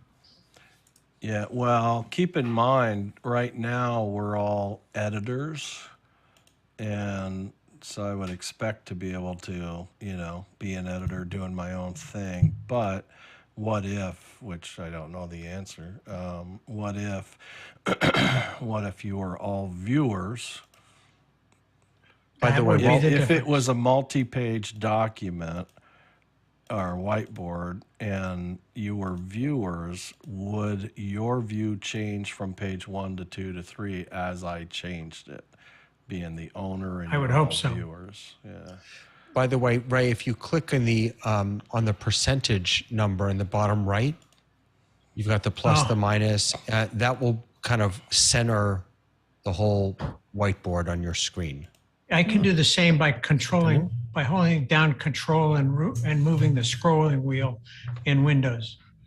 No, but I'm saying this, right, I can do that also, but I'm saying if you're like somewhere else, if you've scrolled far away and you click on that, it'll pop you right back up to quickly. Yeah. Yeah. You're blasting all of a sudden. Looks like it's that'll take you to 100% clicking on it. Yeah, Right. yeah, it puts it back to 100%. So I'm going to change everybody to viewers for a moment. Oh, okay. Why don't you confirm? Can you for me do a that- clear all, Jeff, so that if I wrote something about barbecue sauce and you didn't want it, you could get rid of it? It's our safety word. I'm going to delete, here, I'm going to delete some pages. Now it's a one-page document. Now, how do I did a Control A on the one page and it selected everything.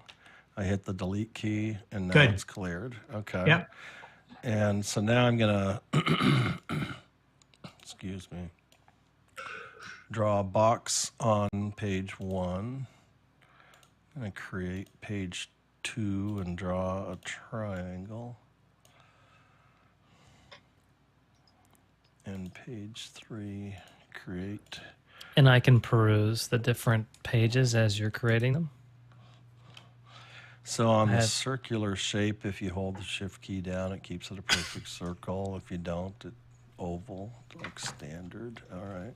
Oh, and the shapes accept text inside of them as well. Okay. But if I change, so you're seeing the circle right now. If I go to page 1, which is the rectangle, is anybody changing to page 1? No. Yeah. I can see whatever I want to see. Yeah. Yeah, you can zoom in and out. But now around. You're perusing, but you can't edit, right? Yeah, so me changing you to viewers Correct. was effective. Oh, it says your collaborators. Huh. I can't add anything to the whiteboard. I can export, I can leave feedback, I can zoom in and out, I can go to whichever page I'd want to look at, regardless of which one Jeff is on.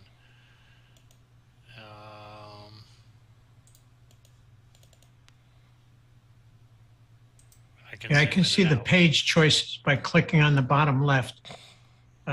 It displays 3 pages, and I can select each one of them. But So I still can't, like Jason, I can't do anything about it. I'm going to create a new whiteboard in my portal.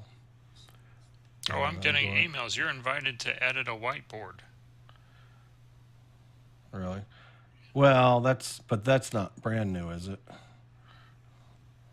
Because I guess. Let's see. Yeah, like 10 minutes ago. So I guess when we were editors. I got one at 37 minutes, at 32, and 14 minutes ago. I didn't see that because I wasn't looking at my email. So interesting. When I draw a box in the Zoom whiteboard, I can drop it and draw how big I want it and where. When I do it in the portal, it's just a splat of a given sized box, and then you have to click on it and resize it. So there's a little different experience there. So I'm going to create 3 pages here, and then I'm going to bring it in and make you guys viewers from the get-go, because I don't feel like I'm getting the full result of changing you back to viewers. So diamond. The diamonds are page 2. Well, not really diamonds, rotated squares. I'm still seeing your old page. I'm not seeing the new. I'm not.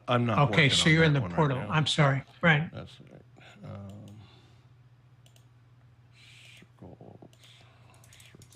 Circles. All right.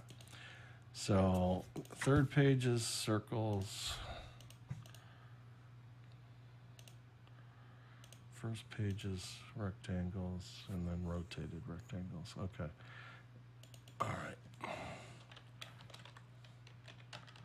Shapes for viewers is the name of this one. Whiteboard has been updated. All right, so I'm going to go back. I'm going to go inside Zoom and go to whiteboards. Shapes for viewers. I'm going to open it, but before I do, I'm going to say all participants can view. And I say open and collaborate. And I opened up on page 3. You're seeing the rectangles, right? Yes. It said it says 3 pages. Okay. So now I'm going to go to the rotated page 2. I'm going to go to page 3, which are circles, and your screens are not changing, right? Correct. Okay. So yeah, it doesn't look like there's a way to drive it like a presentation, even if you guys are viewers. Yeah, it's kind of like, there it is, go find it. You're better off with Google Slides. There's just no way to square this circle. A wrestling reference. Yeah, very true. Yeah, interesting. So yeah, I mean, it's not like we're going to be working in silence. Like, hey, everybody go. It would have to be everybody go to page 3, right? And then everybody would have to be familiar enough to go to page 3. All right. Yeah, I think it could be helpful in a collaboration sense, in that everyone takes their own portion and draws a flow diagram, and you work on your portion. I'll work on mine. I don't see any real advantage of doing it in here versus a Google application. But yeah. Yeah, or any of the other collaborative type tools that are out there. Well, I guess save one thing is that you don't have to send it to someone's, it's accessible to people that are in this meeting, as opposed to someone that you would have to share the Google Doc with and give permissions to do that. Well, Unless and you it did stays it in available Zoom even app. offline, right? Like if does. I made you editor and you could access it offline, which are both choices, me the creator or owner of it, then you could edit it offline. I could edit it offline. I wonder what it does with both of our changes. I'm assuming the portal is what keeps all that together. I mean, it's not keeping a copy of yours on your computer. It's keeping it, it's letting you edit it off my portal, if you will, because that's where it lives. And it's letting me edit if we happen to edit it at the same time, we would probably see each other work on the portal only, no Zoom involved. If the whiteboards are still accessible. Yeah. Those were the 2 things that would have to take place. So when I opened it, I said in this one I said your viewers, but there's also an option to have it accessible offline. Yeah, it feels like Zoom wants to be a hub. They want to be able to connect the chat, to be able to share, collaborate, make contacts with Zoom events. And it seems like they're building things out to be its own ecosystem, which that would be the only way that I would find this valuable, is if you valued, things that you did solely inside of this ecosystem. As opposed to, say, Slack. Yeah.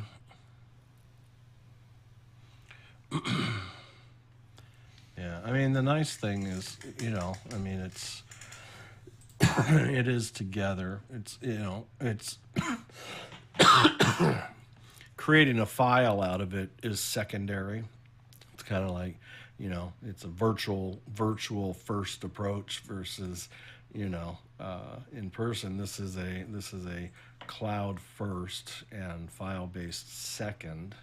So, having that instantly becomes portable and shareable and so forth there. It's just a matter of, is this going to be, I mean, if you're not in an office and this is the way you always meet, like every day, then, going down the path of saying, hey, we've got our most critical tools as they continue to build inside the same tool we connect to every day, and I can see some advantage there. But it's, it's young right now for sure. Yeah, maybe it's going to grow. I'd like to see a button bigger. that says for the owner, to be able to click on present, and just turn it into a presentation, right? That just says, which basically means, hey, I'm going into presentation mode. So if I go to page 2, put them on page 2. If I go to page 3, put them on page 3, right? Outside of that, take it out of presentation mode and let everybody edit and collaborate, until we're ready to present the results again. I wouldn't be surprised if I saw that as a presenter mode, slides as a completely separate app. You're kind of limited to crayons if you want to create your content inside of this platform for a presentation specifically. Like I left my Photoshop and I left my, all of my illustration tools, and I started with crayons and drew this at home. Here, let me present it now for you. Only in Zoom, can't share it anywhere else. Yeah. I mean, in the office environment, I struggle to see where you would be collaborating on Zoom and not in Teams or Slack or Google. Like, surely, if these are your coworkers, there's better tools available. If you're in a physical office, yeah. Well, or even online, it's just, it'd be, if Zoom was Google Meet, surrounded by all the Google tools, that would be, the suite, if you will, that would be pretty slick. And maybe they're, kind of going down there, inching their way down that path a little bit, I guess. I don't know. So to that extent, have you experimented with the Zoom apps, bringing in something like Kahoot or, Slido as a tool that we've used, so that, wouldn't you essentially have that with Zoom apps? Yeah. Yeah, but I mean, like Slido will never become a Zoom app because it's a WebEx product, I would guess. But it still works really well. And Mentimeter, perhaps. Mentimeter allows you to do presentations. Yep. Yep. Yeah, I mean they focused hard on this last year on their developer network, right, and Zoom apps and so forth. So I still think there's a long ways to go on having the outside developers, really throw some great tools at. I haven't looked at anything recently, but the apps that I've looked at so far, unless I've missed something, have done really little more than just opening up something that would open in a web browser instead into the Zoom app.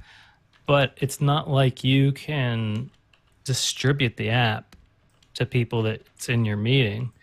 they have to voluntarily go out, install it, and I believe even before the meeting begins, in order to just have the privilege of having that app situated in the real estate that is Zoom as opposed to a web browser, which I think it's early days as far as that. The only thing that I see your the only thing that I see is an advantage for Zoom to develop these things in-house is that in a situation where whoever happens to come in the Zoom door, you can collaborate with. You don't have to share your credentials. You don't have to share your, Google account information. Like whoever just happens to be in this meeting for whatever reason, there you can collaborate. Let's say you have a town hall and you just want to demonstrate something. Okay, well, let's put this on the board. Okay, here it is. Oh, well, I don't think it really would be like that. I think it would be like this. Well, go ahead and change it, whatever you think it is. Now, that I think provides something to where someone that just walked into a Zoom meeting, the common denominator is you're in the Zoom meeting, not that your coworker that share a G Suite or a Microsoft suite. I think it's the happenstance thing that you do without having those credentials that you wouldn't necessarily have that connection to the. I don't think they can compete with Slack and Microsoft and Google in that regard. But if you're in the Zoom meeting and you don't have to share this out, you can just enable people permission and now they can edit and contribute.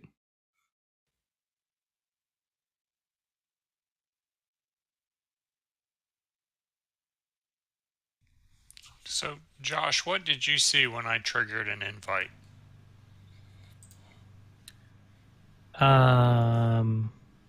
Should I have gotten an email? I can check.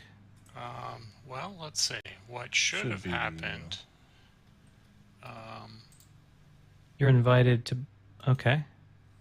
I see Jeff's invite. Did it come in through Zoom, or did it come in through? So what I did, I opened up in this meeting. I clicked on apps in the meeting, the toolbar, and launched Mentimeter, and triggered a poll. I got a direct message. I got a direct message in chat from you for Mentimeter. That's what I got too. Okay. So let's see if I can take advantage of that. Sign in to use Zoom apps. To view and use Zoom apps, you must sign in to the same account on the Zoom desktop and on your Zoom primary web browser, where you can open your meet. Yes, I think I am currently signed into another account. Let's see. That's my fault, apparently. Who am I signed in as right now? I forget. Let's try a different side. Identity crisis. Right. There's too many of them. Yeah. So, well, I'm looking at Jeff's invitations that were emailed to me to open. Let's see. Let's open up the whiteboards. Oh, I wonder if that's why they're not accessible. It wasn't just me, was it? Oh, no, they're all there. I can't. Yeah, I can't. The whiteboards I can't access. I can't delete them. I can't leave them. They're forever stuck. Yeah, I'm building up quite the repertoire. Thanks, Jeff.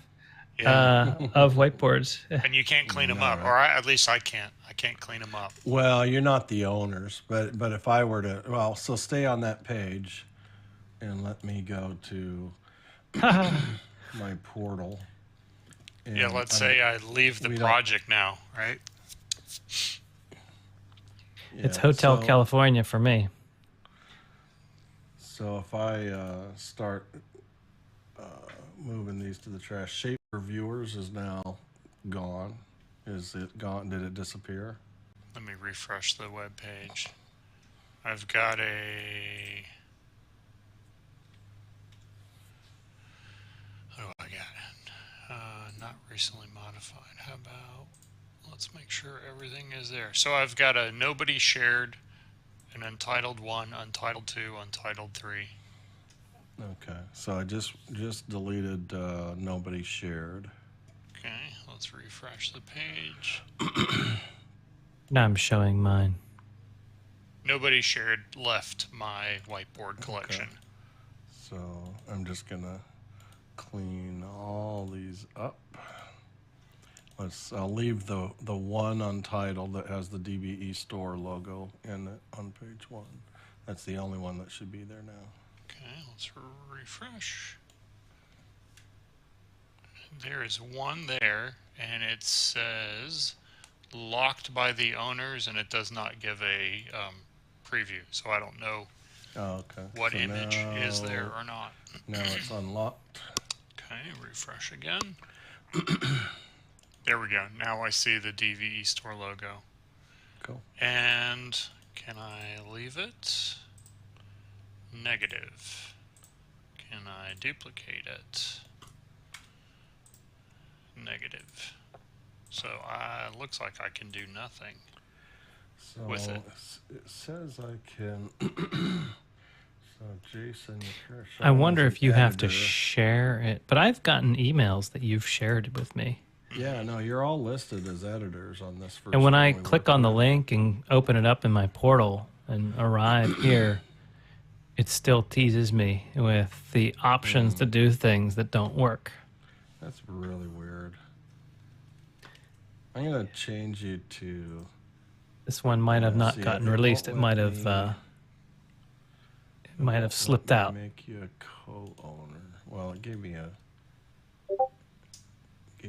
error doing it.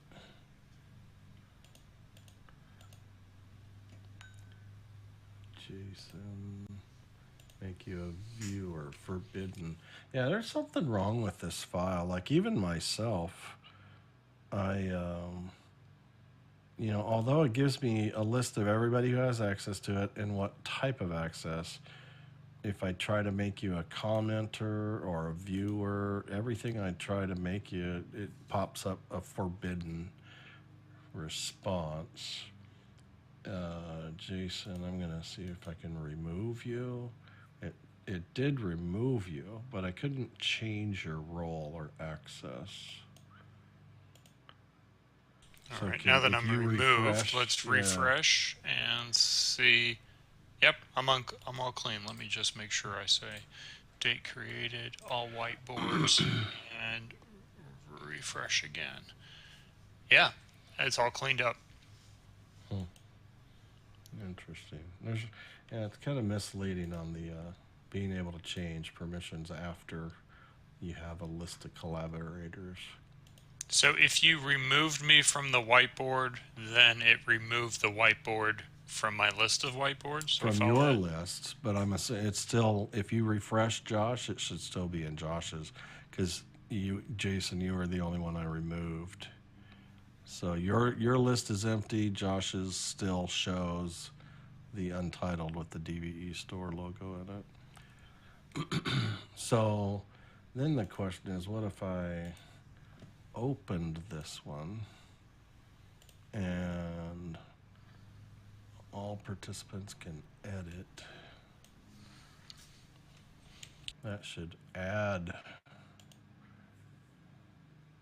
Jason is back in there as an editor now.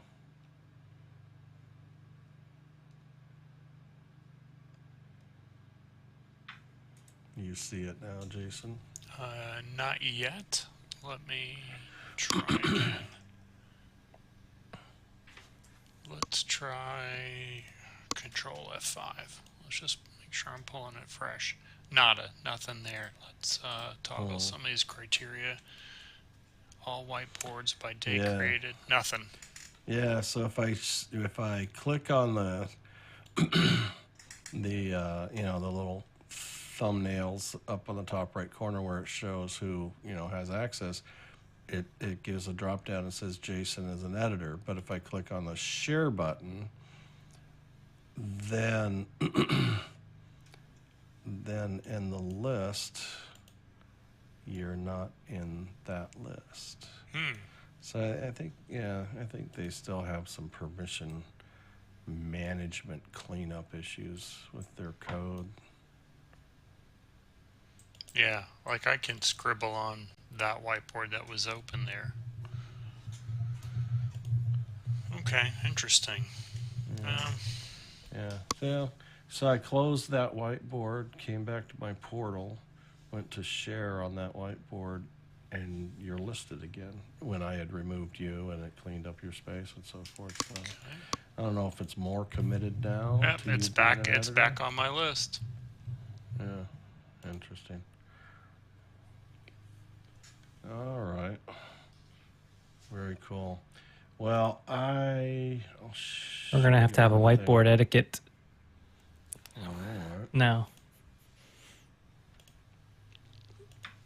Where did this Stop go? posting whiteboards to me.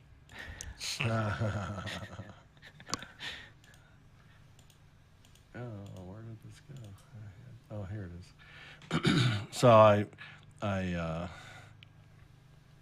this last week we had a multi-day event which was a total hybrid, and not a big audience, but remote speakers for a lot of physical and in-house speakers, but then there were a few remotes that had to get projected because we had about 400 people in the ballroom and 100 or so online.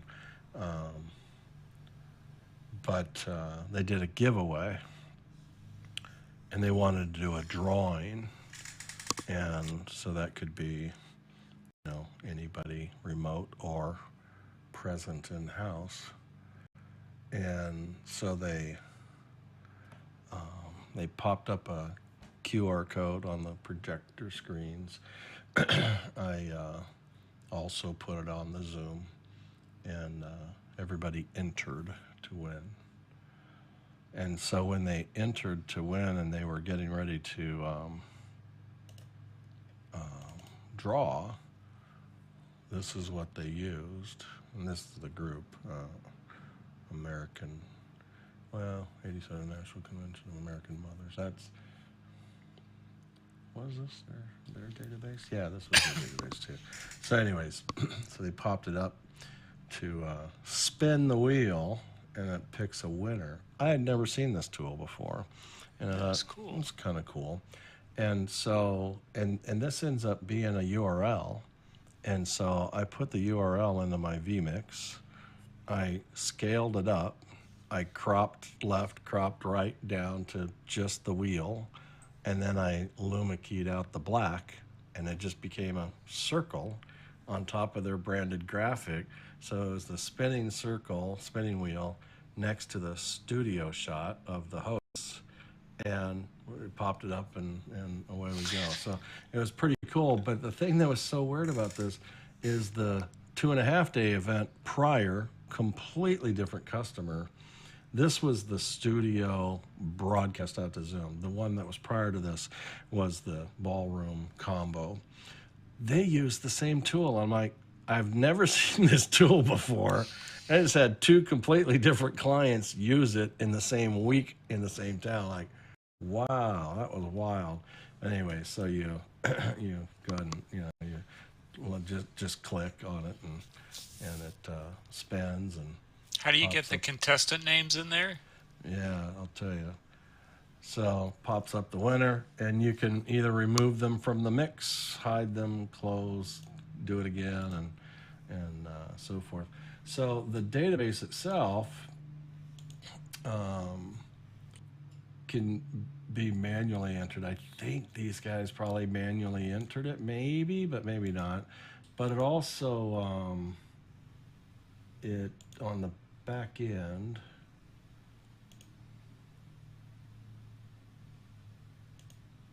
Trying to find it. Yeah, this link Google spreadsheet. So I thought the QR code was tied into the tool. It's not directly. So their QR code took everybody to a Google form that they just put their name in. It put it into this spreadsheet that was linked to this tool, and bingo, everybody's name ended up on the wheel, which I thought was pretty genius at that. This one, they actually manually put in, they preloaded their data. But the other one did the QR code to spreadsheet to this tool. I like that idea, because if you've got 1,000 people, who wants to sit down there and type it in? Heck yeah. But it's something else that you have to watch if somebody doesn't type their name as barbecue sauce or whatever. It's so true. Oh, I always have to keep an eye on that garbage. But last week it was yucky. This week it's another one. Barbecue sauce. That'll be our new chuckle keywords. Now let's barbecue sauce. Gotta go. let's not feed the trolls. Jeez. Crazy. Oh, anyways, well, it's been fun. Ash has been logged in the whole time. I'm assuming you're listening, Ash. Hello, my friend. And anyways, I think we'll wrap up.